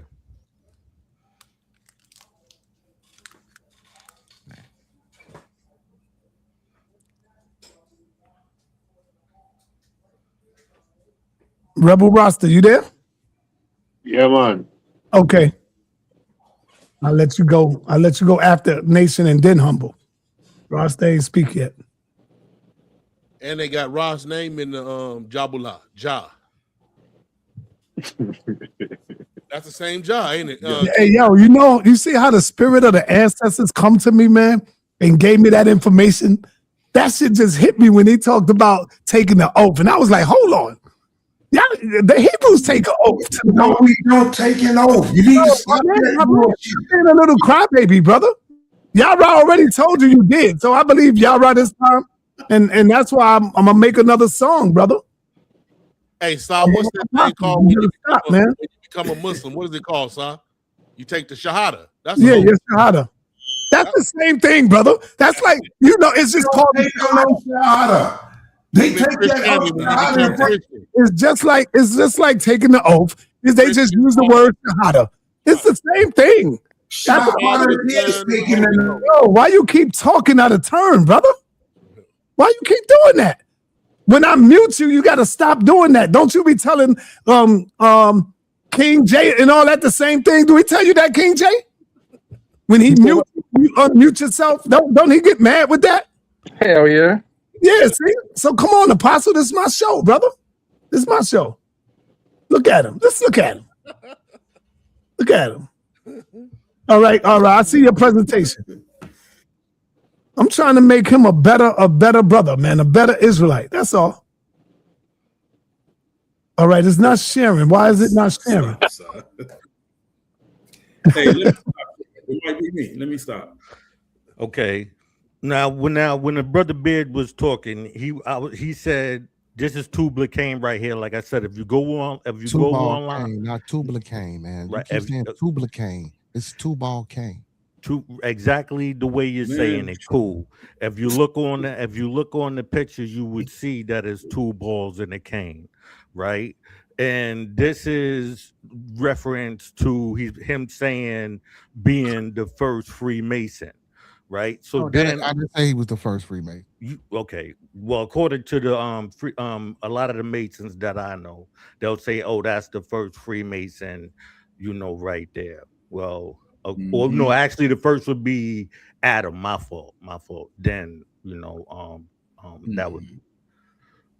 So then I wanted to point out this right here because I'm saying that the system of Freemasonry is turning the worship towards the woman.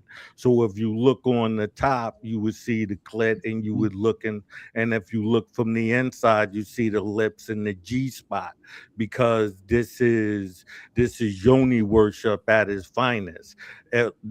When you take both of them and you put them together. Am I correct on this? Yes or no, Beard? If that's what you believe. If that's what I believe. If that's what you believe, brother. I don't know what you believe, brother.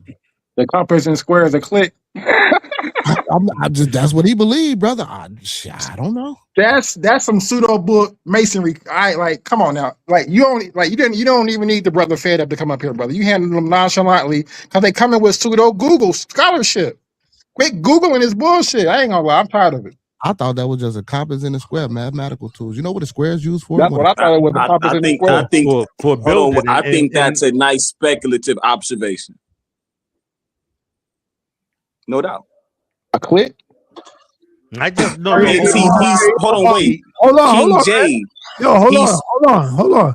King J, there's no cursing on the platform, brother. Oh, my bad.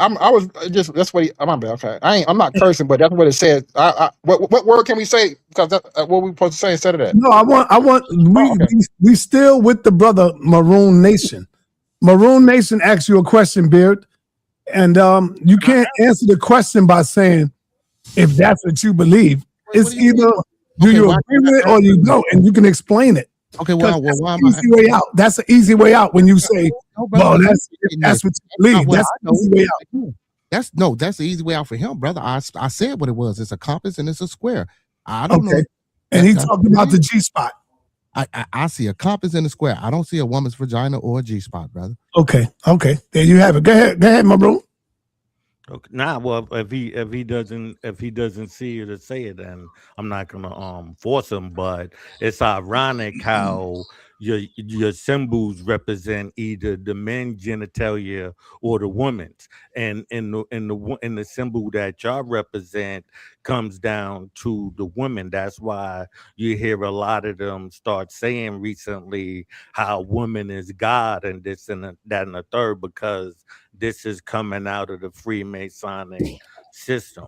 So what do you think about the Ankh then? Because you know the Ankh is supposed to be a symbol of woman and man You as see well, brother. how now you see how because now but you see how I'm all just of asking these a question, no hold brother. on Come on and now. I'm about to answer it to you. Yes, sir. Yes, Now sir. Yes, sir. now if you notice when they pull up these symbols is always going back to these Freemasonic groups like the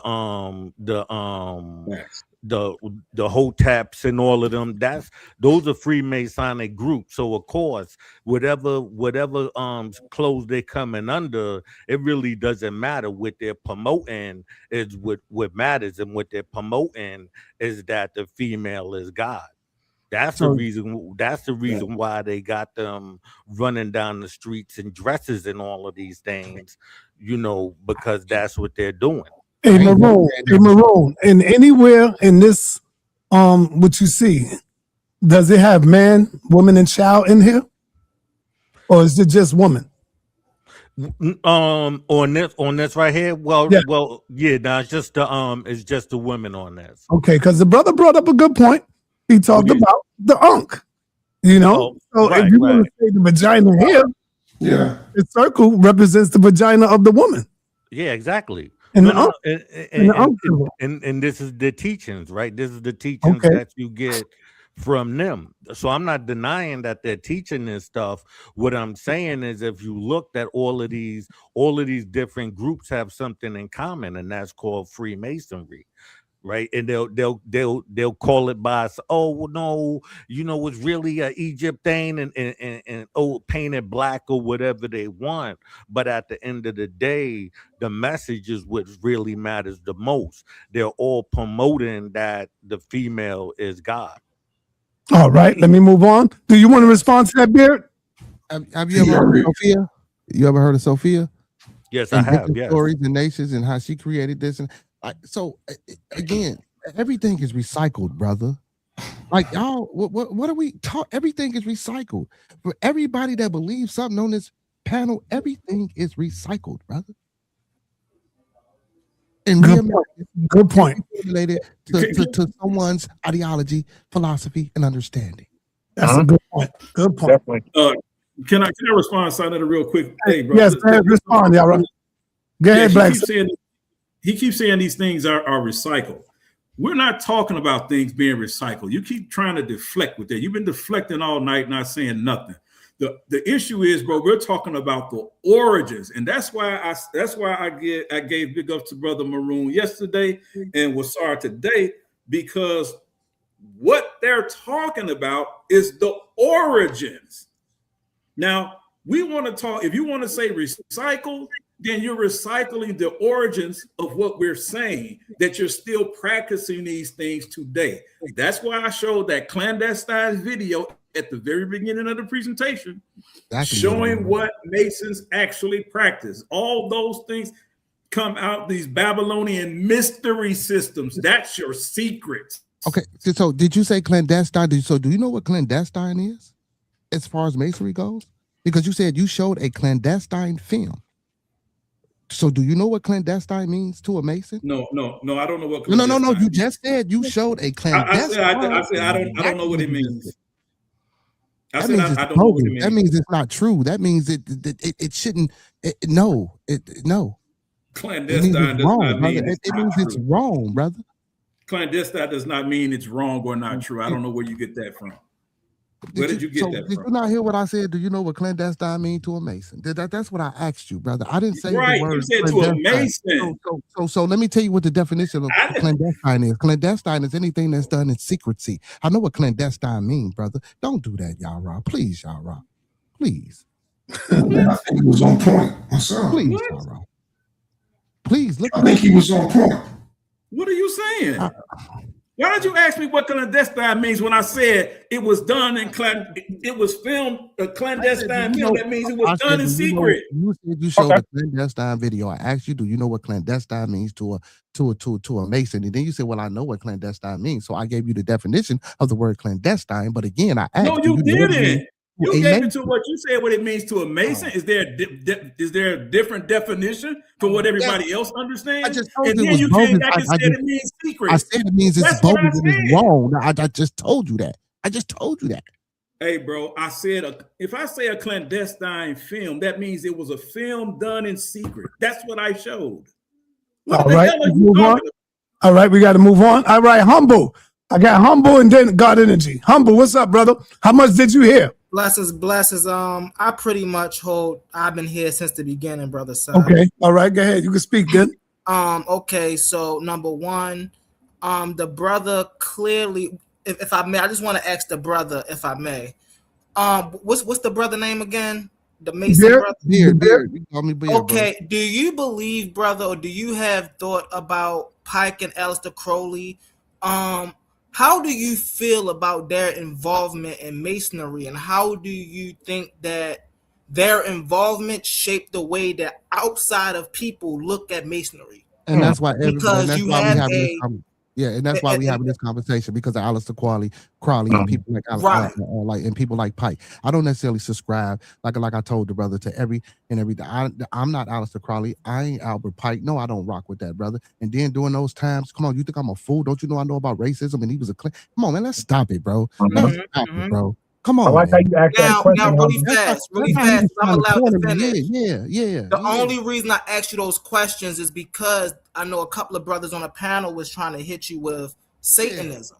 Yeah. Right. And the reason Satanism even got introduced to Masonry was through Aleister Crowley, because he was a Satanist. And so when we looking at this thing that we are talking about Masonry, we have to also look at the people and what they brought, or how they attributed their works into Masonry. So do you think that your sect get a bad rep for a lot of things these brothers or these people did in the past? I can agree with that, yes. Okay. And I just want to, and one more thing, brother Sinetta, I want to read something. And I don't know why the brother, when he was asked this question, didn't just pull this up and read this, right? I want to talk about the compass and the square. We can all go look up what the compass and the square is, right? And we can know why they were used in Masonry, right? And so when you go look these things up, hold on, give me 1 second. Okay, so is right here. I ain't gonna take too long.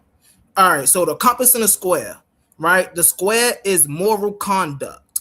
The compass is self-control and boundaries, right?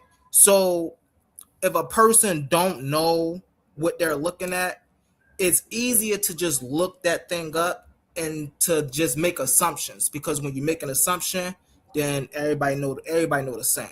But it's easy to look these things up. We don't have to make assumptions about these things. And the G in the middle of the compass and the square just means geometry, right? Or a divine architect, right? It's not that complicated. It ain't got nothing to do with none of that other stuff. So Humble, you think the brother? Humble, real quick. So you think the brother, when he said the G spot, that's some pseudo? That was pseudo? Yes, that's pseudo. For sure, I agree. Yeah. Disagree.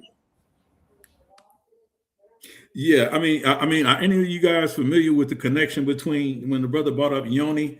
Because I've heard this before, and this is why I brought out certain things. Like when you talk about, when the brother talks about Yoni and the Babylonian mystery system, these things do have a connection. And so for us to sit up here and say in their origins, and the reason why we can know this is that we know Yoni and Semiramis, who was in folklore the quote unquote wife to Nimrod, right, who was mother to Tammuz. These are the things that we know that Freemasonry held in their original belief system. Freemasonry often talk about them being as the builders, these it's their mathematical or geometric system that they use. We understand what the square is, but they know that it's not just what a lot of this stuff that they give us is the fluff answer. Right. Because their whole thing is to deflect from the Babylonian mystery system in mystery schools. I see you, right? I see you, Apostle. But I'm going to God energy first. Yeah, I'm a land. All right, God energy, you got the floor. Peace, y'all. Y'all can hear me? Yep. Yes, clear. I was starting off saying that the Baphomet is a goat head, and Baal was a cow. So I know that makes people want to associate the two, but the Baphomet is not Baal, right? And they're representing two different animals, two different philosophies. The Baphomet is often androgynous, right? Having male and female parts. So there is a big separation between Baal and the Baphomet. Everyone up here, I'm a little disappointed in, except for Ashe and Humble. That's not being biased. It's just for the depth of the conversation. Why? Because the direct connection between the mystery systems to masonry, that is deep. These mystery systems, masonry systems, you could even find them in the Olmecs. The Olmecs had masonry guilds. In me, brother? Huh? You disappointed in me? No, Sonetta, you the host, you the moderator. Stand your ground, bro. Stand your ground. You bro. out of there. You not in there.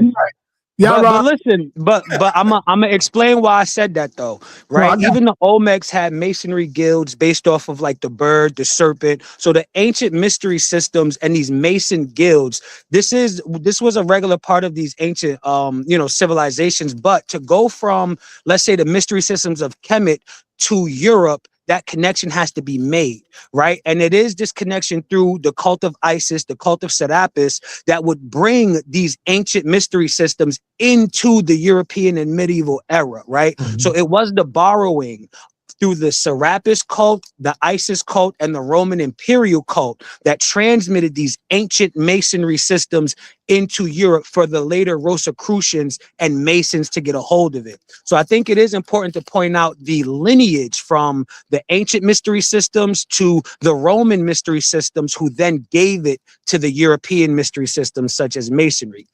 Now, this is where the disappointment was, is because I waited all day yesterday and I waited today for the brothers to bring out the facts about the connection between Luciferianism, right?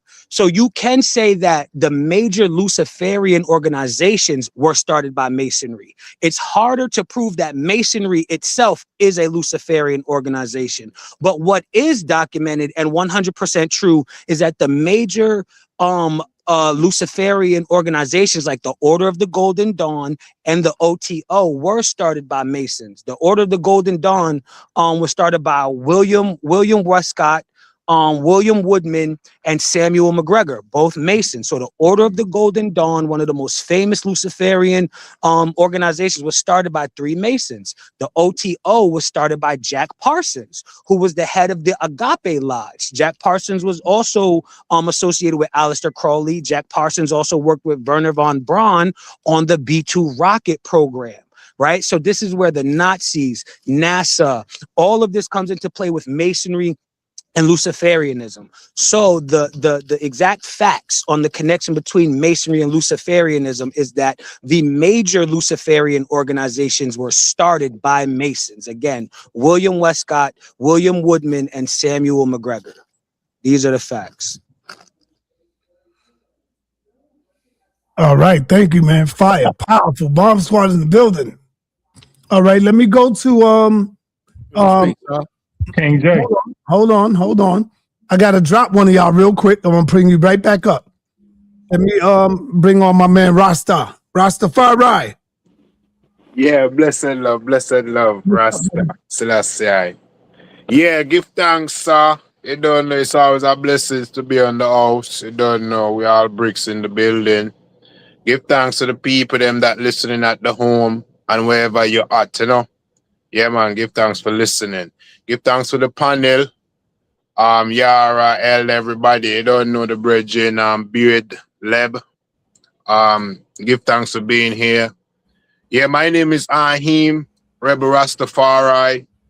And I kind of take inside with Yara to an extent, and the youth them, because we know how the brethren is behaving. He's not being forthcoming with the information. We know he's in some kind of so-called hidden school of knowledge, and he's not enlightening us to the extent that we really on this channel to be enlightened.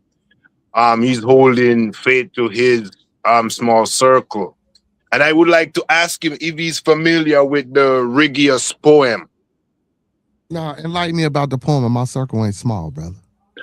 It's just a poem. I mean, you're supposed to know about that. You know, the guilders back in Scotland and London, you know, they joined together basically to make the Grand Lodge. But the Regius poem just takes you in like the myths, the reality, the truth, the teachings of the guilds that actually formed the Freemasonry, Scotland. So I want to know if you coming from Solomon point of view, you coming from London point of view, you coming from Scotland point of view, are you coming from Egypt point of view? Like, where is your background in Masonry coming from? And is it a physical thing to you? Are you a Mason as a builder, or are you a transitional Mason that works with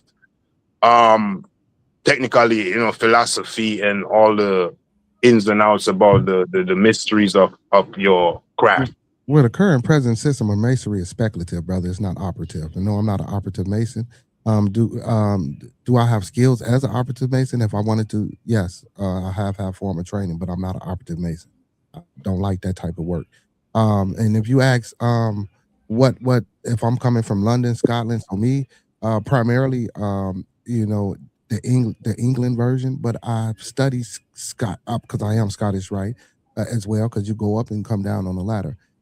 So I again, I pride myself on the history of anything that I do. So I come from all various points of it. And to answer your question about not being forthcoming, again, like I said, if I was on the football team and the coach gave me my plays, I'm not finna go to the other team and tell the other team what plays I'm finna run. I know we not on the other team right now. We on the house of consciousness, and you seems like you're on the other side. Hold on a little bit. You seems like you're on the other side because we all here for knowledge, and you know, if there's a bubble to be just bust it. But you making it seem like we on this panel and you in a different group, and you're not telling us what we need to know. And we all here on this panel to find out from you what we need to know. So if the Masons are so intellectual in certain levels, why don't you expose to us so we gain interest in where you coming from? Because where you at from me, you look like you just kind of, I wouldn't say hiding, but it's like, you know, playing out in the open. You're hiding the information. You're not being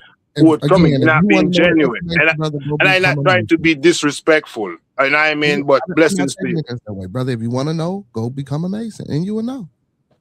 No, that's what I'm saying to you. What you talking about? I'm not here to expose nothing, brother. What are you talking about? I don't want to about? be another Christian. I don't want to be another Muslim taking sect to something. I'm universal in my knowledge. So interaction with you and other people would let me know what it's about. So that if I gain interest, I don't want to go in there to go pay dues and go follow rules that I'm not ready to follow. You see what I'm saying to you? Because I leave all kind of churches and laws behind because I follow the universe law.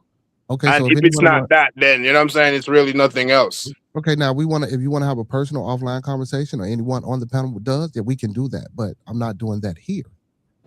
I respect your level, man. Senator, give thanks and blessed to the one called Maroon. Because Maroon I dig it and the Virgin Yara bring it on. Blessed to the youth them. You don't know humble. And the one Asar, not Asar, the one they with the blessed. Yeah, blessed to you, my Lord. And all right. You don't know elder. Blessed apostle. Yeah, give thanks. All right, let me go on over to Apostle right quick. Appreciate you. I don't know where God energy was at yesterday or tonight, because last night I was the one that brought up the Luciferian, and I brought it up tonight. So I don't know what you've been watching. But it's okay, brother. You can't remember everything. You know, it's all right. No, brother. But, I got hounded on for hold on. You gotta let him speak. Let him finish. I got hounded on for bringing up the Luciferian connection last night. And then I got hounded on tonight for bringing it up by Sonetta. Then he went and attacked me personally like he always do. But it's okay,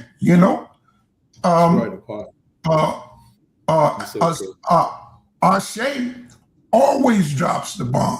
I've been listening to him lately. Even you, brother. You've been impressing me, man. Humble too. But I think Humble came on a different flow tonight because those symbols don't just have one meaning. Thanks. They do have what they call the obvious meaning. They have that obvious meaning, like, tools of the trade. A mason needs the scale and the thing. That's part of their tools of the trade. But that don't mean that it doesn't have another meaning or hidden meaning or hidden agenda at the same time. Egypt is known for their phallic symbols, right? The Washington Monument. I mean, people go downtown to see it. I remember as a kid walking all the way up and down. If I'd known then that I was walking up and down a symbol that represent what I wouldn't have went down there to see that thing. You know what I'm saying? Teach. If I knew that's what it was. But that's what it is. In DC, they got two of them. They even got one in Baltimore. I'm like, what Baltimore doing with a phallic symbol? But they stole it from me, because, that's what some of the master builders were. Nimrod was probably one of the biggest ones, right? You mentioned Tubal Cain. Well, he died.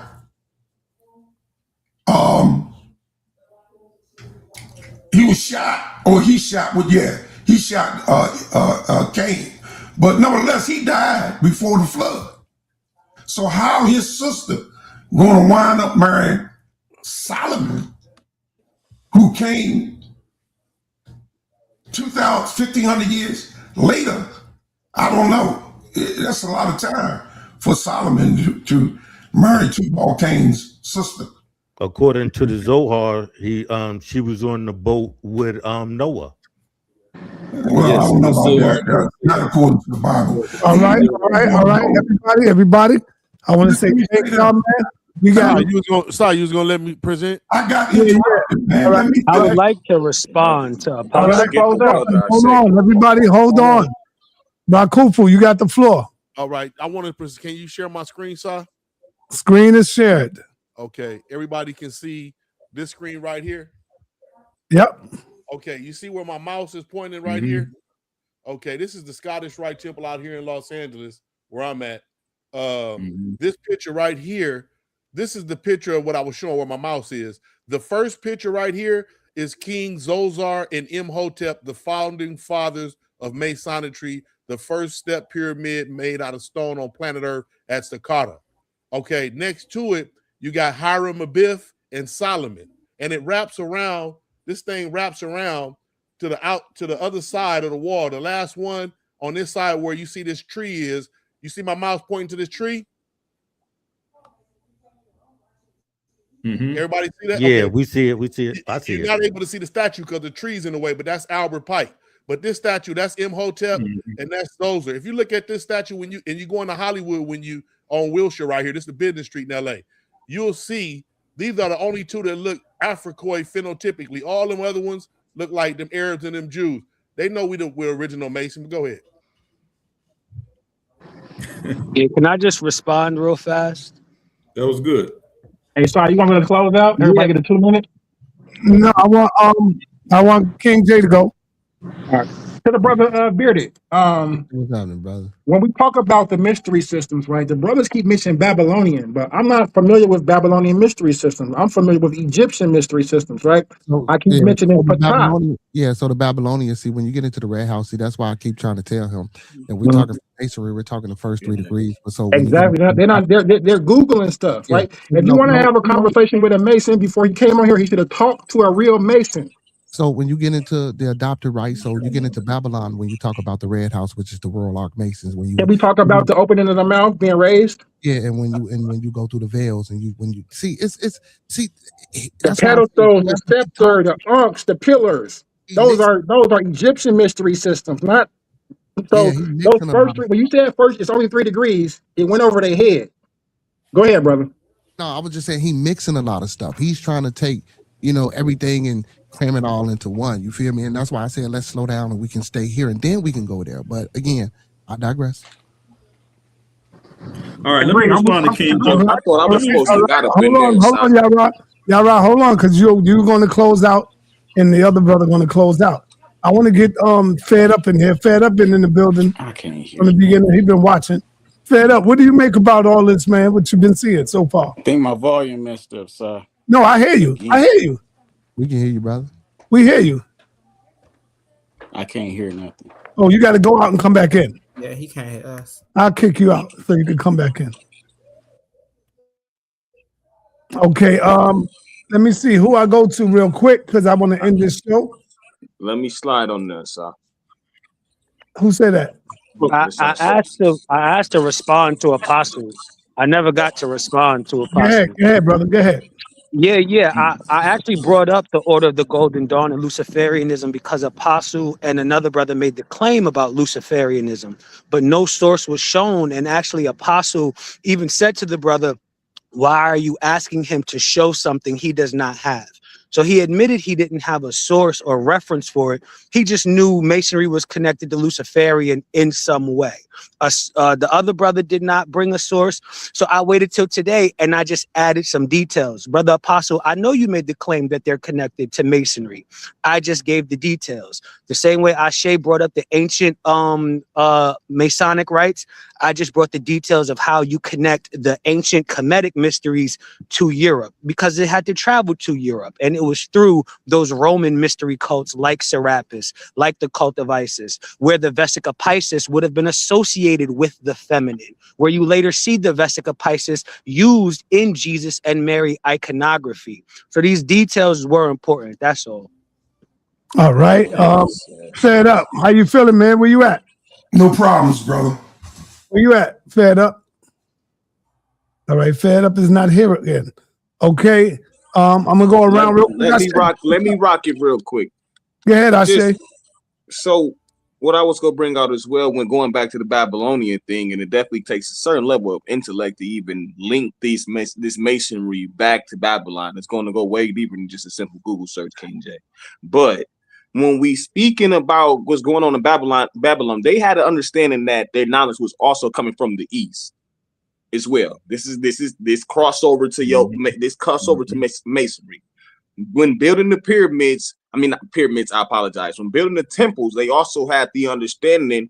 You can look at them within the Eridu Genesis, even within the Epic of Gilgamesh. You see them using geometry, you see them using metrics, and it's a step-by-step process. Hence the step that you see them in when you literally see the stance of the step in the front. You get what I'm saying? It's step by step. This is all symbolic. Now, I do like what Maroon brought out and what he said, because there's definitely a Ionic symbolism centered around all of this, going back to Utuku and Purim when we're dealing with Inanna. Because once again, even at Purim, they ate the vulva filled cakes. I forgot the name of them, but they're literally shaped like the yoni, and this is what they eat during Purim, and this is what they also ate during the Tuku. This was symbolic to the yoni worship of Inanna. So that's prevalent, that exists within it. And the people who are the speculative Masons, like the brother admitted, are not operative. Now, some may have the ability to be operative, but they're most likely they're not. And what they speculating on, they definitely didn't build. They didn't build them pyramids, ziggurats, obelisk, none of it. They didn't build that stuff. All they're doing is speculating and then telling us a flim-flam story about how they feel and what they feel it represents. So when a brother like Maroon tells us that he sees Yoni worshiping that, and is that to him? He has every right to say that, because who's giving these Europeans the authority to tell you that it's anything different? They're not going to the ancient commissions. Like the brother, like Apostle said, it's one thing when you're being operative and you're using the tools for the craft that they're supposed to be used in. But when we step into speculative, come on, man. These guys don't got no authority to tell you what that stuff means, man. They just don't. I land there. All right. Let me go to Humble. Let's get it. Blessings. Man, listen, this was a good bill on my part. I enjoyed, to see the brothers, getting into it and sharing their spaces. What I did see a lot of is people mixing, because we have to understand that different lodges do different things, right? All lodges don't do the same thing. So we have to understand that when we start to mix lodges, when we start to mix irregular Masons with regular Masons, or operative Masons with speculative Masons, you see what I'm saying? We're going to get, a lot of confusing details out of that. So I think moving forward, we should try to be as precise and deal, with the thing at hand. Like the brother said, he was a speculative Mason. So, I think we should have tried to, okay, let's weed out all of the other things that don't have anything to do with the point of view in which this brother is trying to bring. You see what I'm saying? And that's the way that I seen it go. But again, it was a good show. We all brought out some good information. And I land my plane with that, brother Sai. Thank you for allowing me to speak. All right. Apostle, let's go, man. I want to say I'm proud of you, Apostle, again. Yeah, okay. When I was asked about what sources I had, I said I didn't have anything because I knew what I had. I wasn't going to be able to show. This guy, he was in Hollywood, and he talked about how he was able to maneuver through the Chucky Chuck guys, and people had money, and they talked him in joining masonry, and he got involved with that. And he said, then it began to develop. And he said before he realized, he had moved so quickly within this organization that he was confronted. He didn't even know what he was doing there at this thing. And all these people had on robes.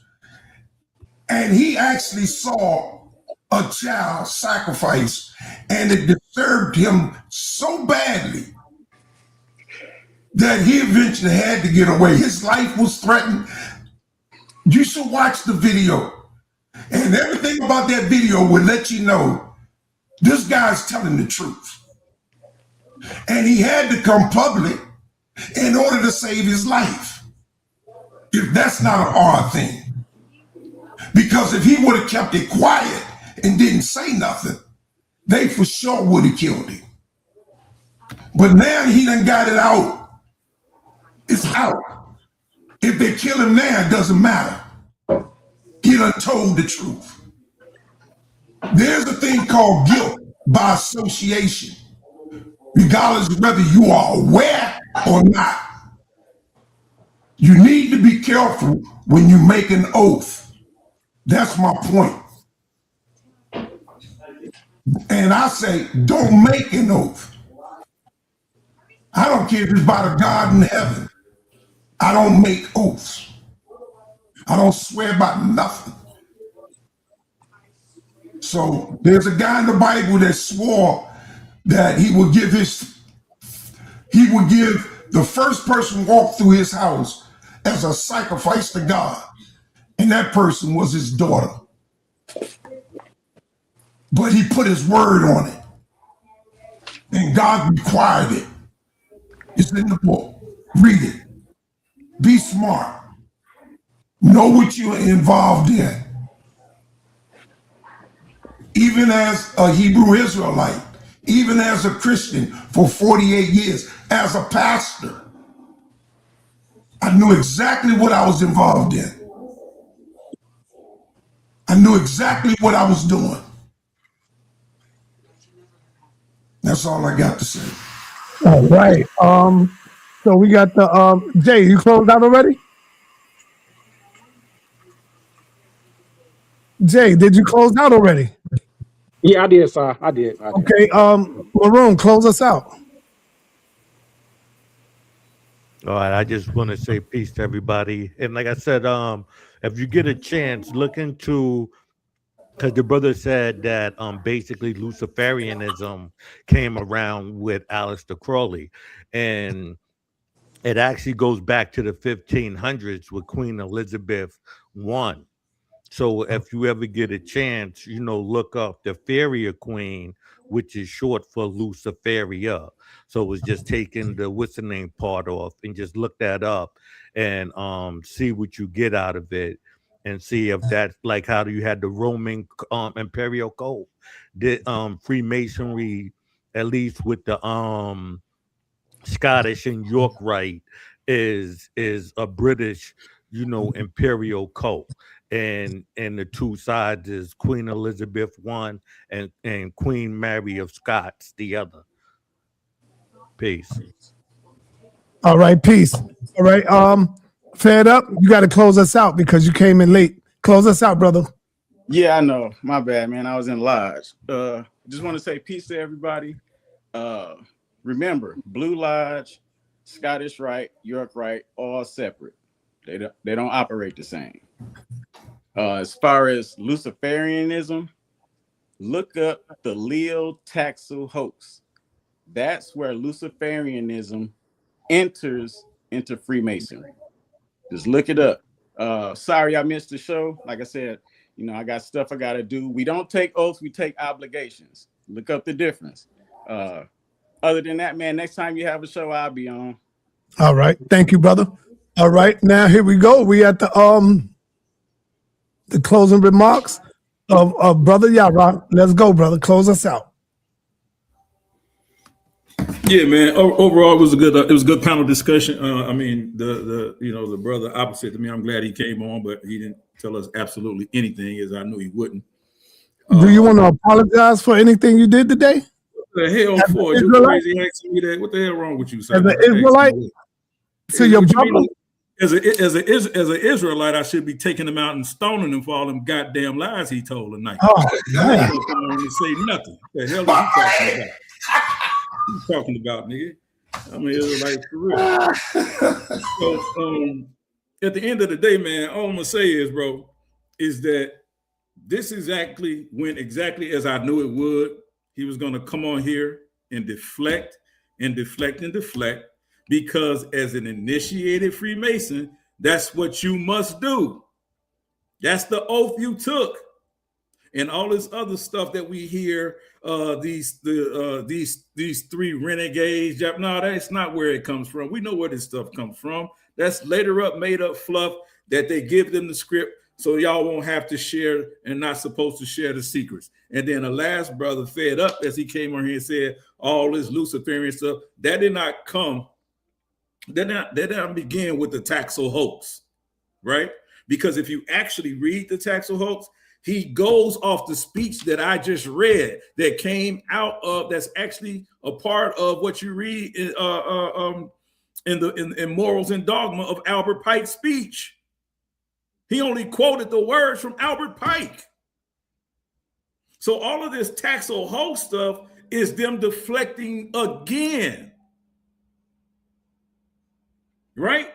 The only reason why they call it a hoax, and y'all go study the Taxil hoax, is because he came out, he was afraid to expose it, so he wrote under a pseudo name, under a female name.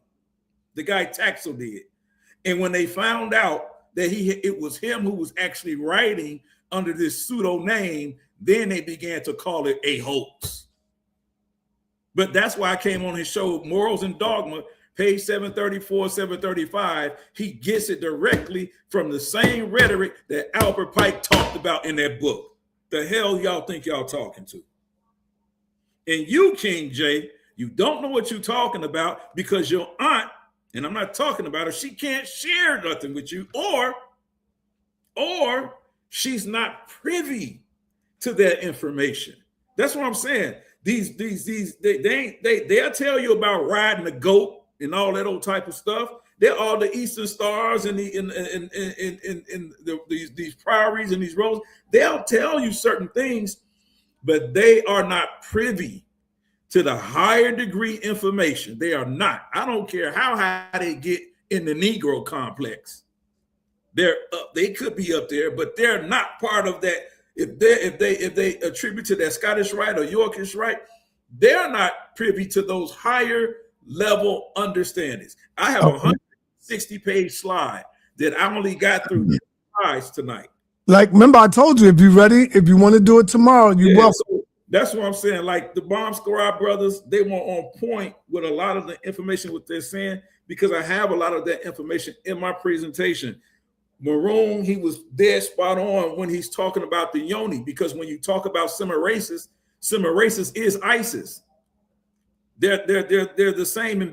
One's from the Babylonian mystery system, one's from the Egyptian mystery system. ISIS and Semiracis is the same.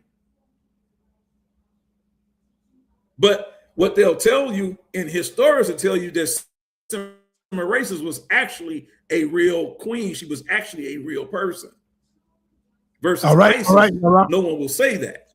All right. Hey, go across the street, man. Bro. Yeah, right. Go across the street. Your arch image is over there, and he want all the smoke. I'm talking about Seven Asar. He's over there getting it in with the Young Bucks. I don't want peace.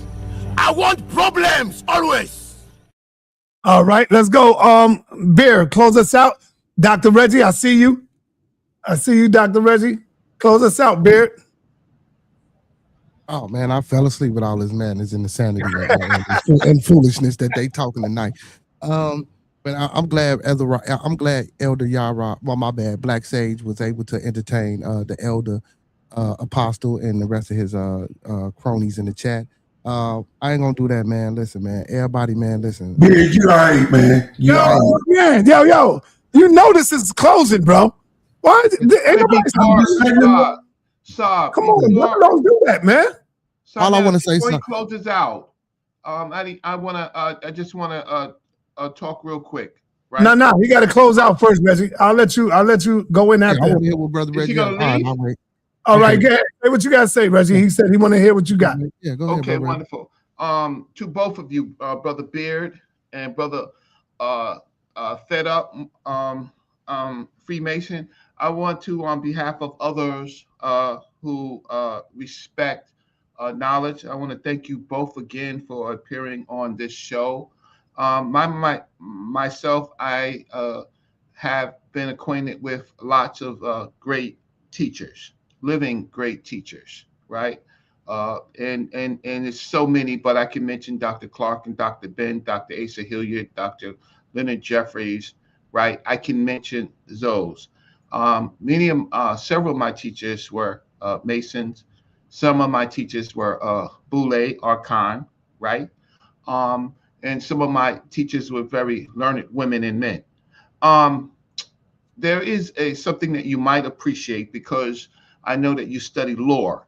So this is not really for the savages, right? But I will say it to you, and then if you want to inquire more, we could talk privately on a stream. Napoleon went to ancient Egypt with an army of scholars to look for things that could verify an ancient tradition, right? A speculative tradition. One of the things that they found was a stela of Urtasun. I'm going to read part of it to you, right? Just a part of it, because you come on behalf of you come to our platforms to actually take a look to see where people are thinking. And so we appreciate that. So from the stela it says the living Horus, who unites both lands, the Lord of diadems, who unites both lands, king of Upper and Lower Egypt, son of Ra, Mentuhotep, ever living. His true servant, so he's talking about the people who he serves, who is in the inmost recess of his heart and makes his pleasure all the day long, the devout unto the great God Urchison. Prosin to Osiris, Lord of Mendes, Kente Mente, Lord of Abdul, in all of his places, that he may give a funeral meal of bread and drink, thousands of loaves, liquors, oxen, geese, linen cloths, all. Those are things that he talks about that he receives on his deathbed. But what he says is that I know the mystery of the divine word, the ordinance of the religious feast, every rite of which they are fraught, I never strayed from them. I indeed am an artist, wise in his art. And the word for art is the same word as craft. So I'm going to use it with the word craft. I am indeed a craftsman, wise in his heart, right, wise in his craft, a man standing above all men by his learning. I know it belongs to the sinking waters, the weighings done for the reckoning of accounts, how to produce the form of issuing forth and coming in, so that a member may go to his place. I know the walking of an image of man, the carriage of a woman, the two arms of Horus, the 12 circles of the blasphemers, the contemplating the eye without a second that affrights the wicked, the poising of an arm to bring the hippopotamus low, the coming of the runner. I know the making of amulets, that we go without any fire giving its flame, or without our being washed by water.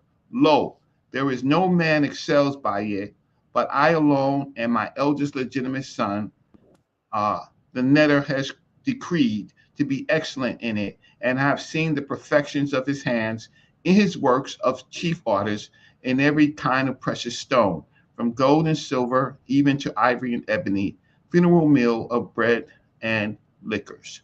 So that passage is one of the treasures that Napoleon has brought back from the buried rock into the world, and that passage in its original, right, is a treasure to craftsmen.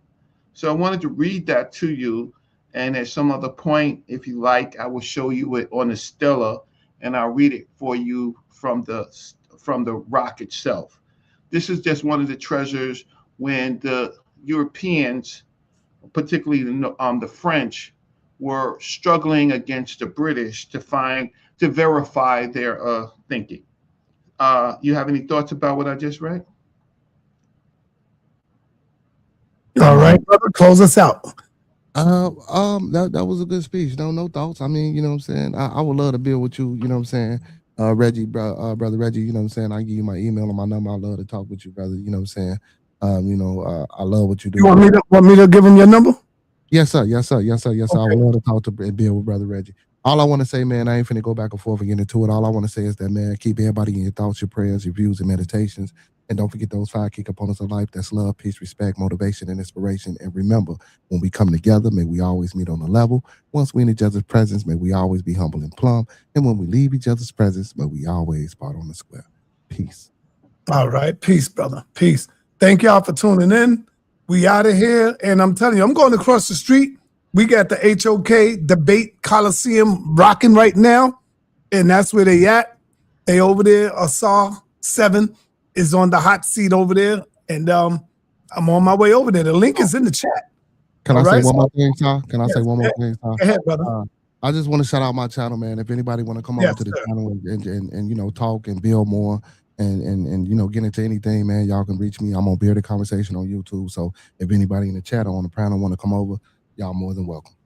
All right. Build a Conversation. That's the name of your channel. Bearded Conversation. Okay, Bearded Conversation. Y'all heard it. And head your ass on over there. Let's get it.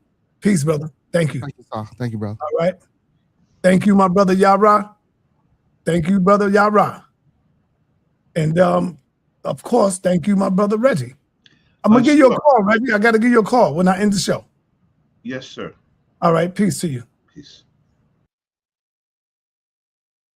All right, so I'm getting ready to head on over there right now and see how was going on over there. How I was getting it in. How it was going down.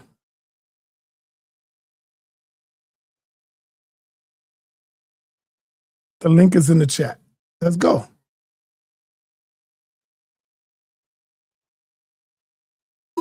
Wants to smoke? Who wants to smoke? Who wants to smoke? Who wants to smoke? You.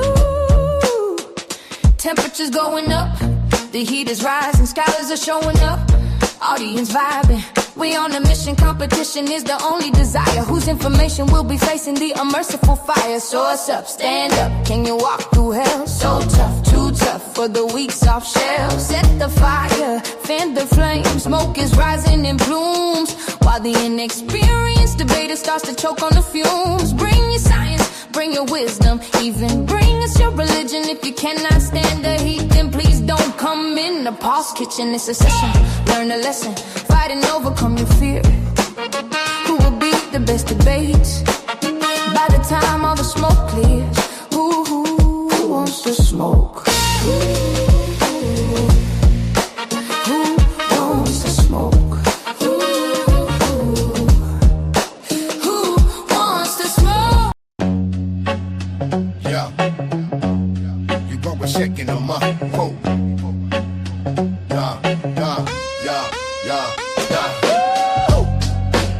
Who wants to smoke? Who wants to smoke? Yeah, who wants to smoke? Who wants to smoke? Temperatures going up, the heat is rising, scholars are showing up, audience vibing.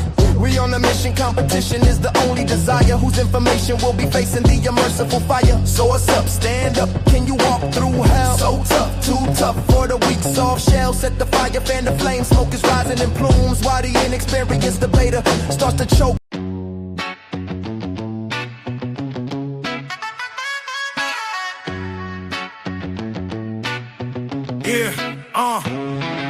The HOK is the toughest environment,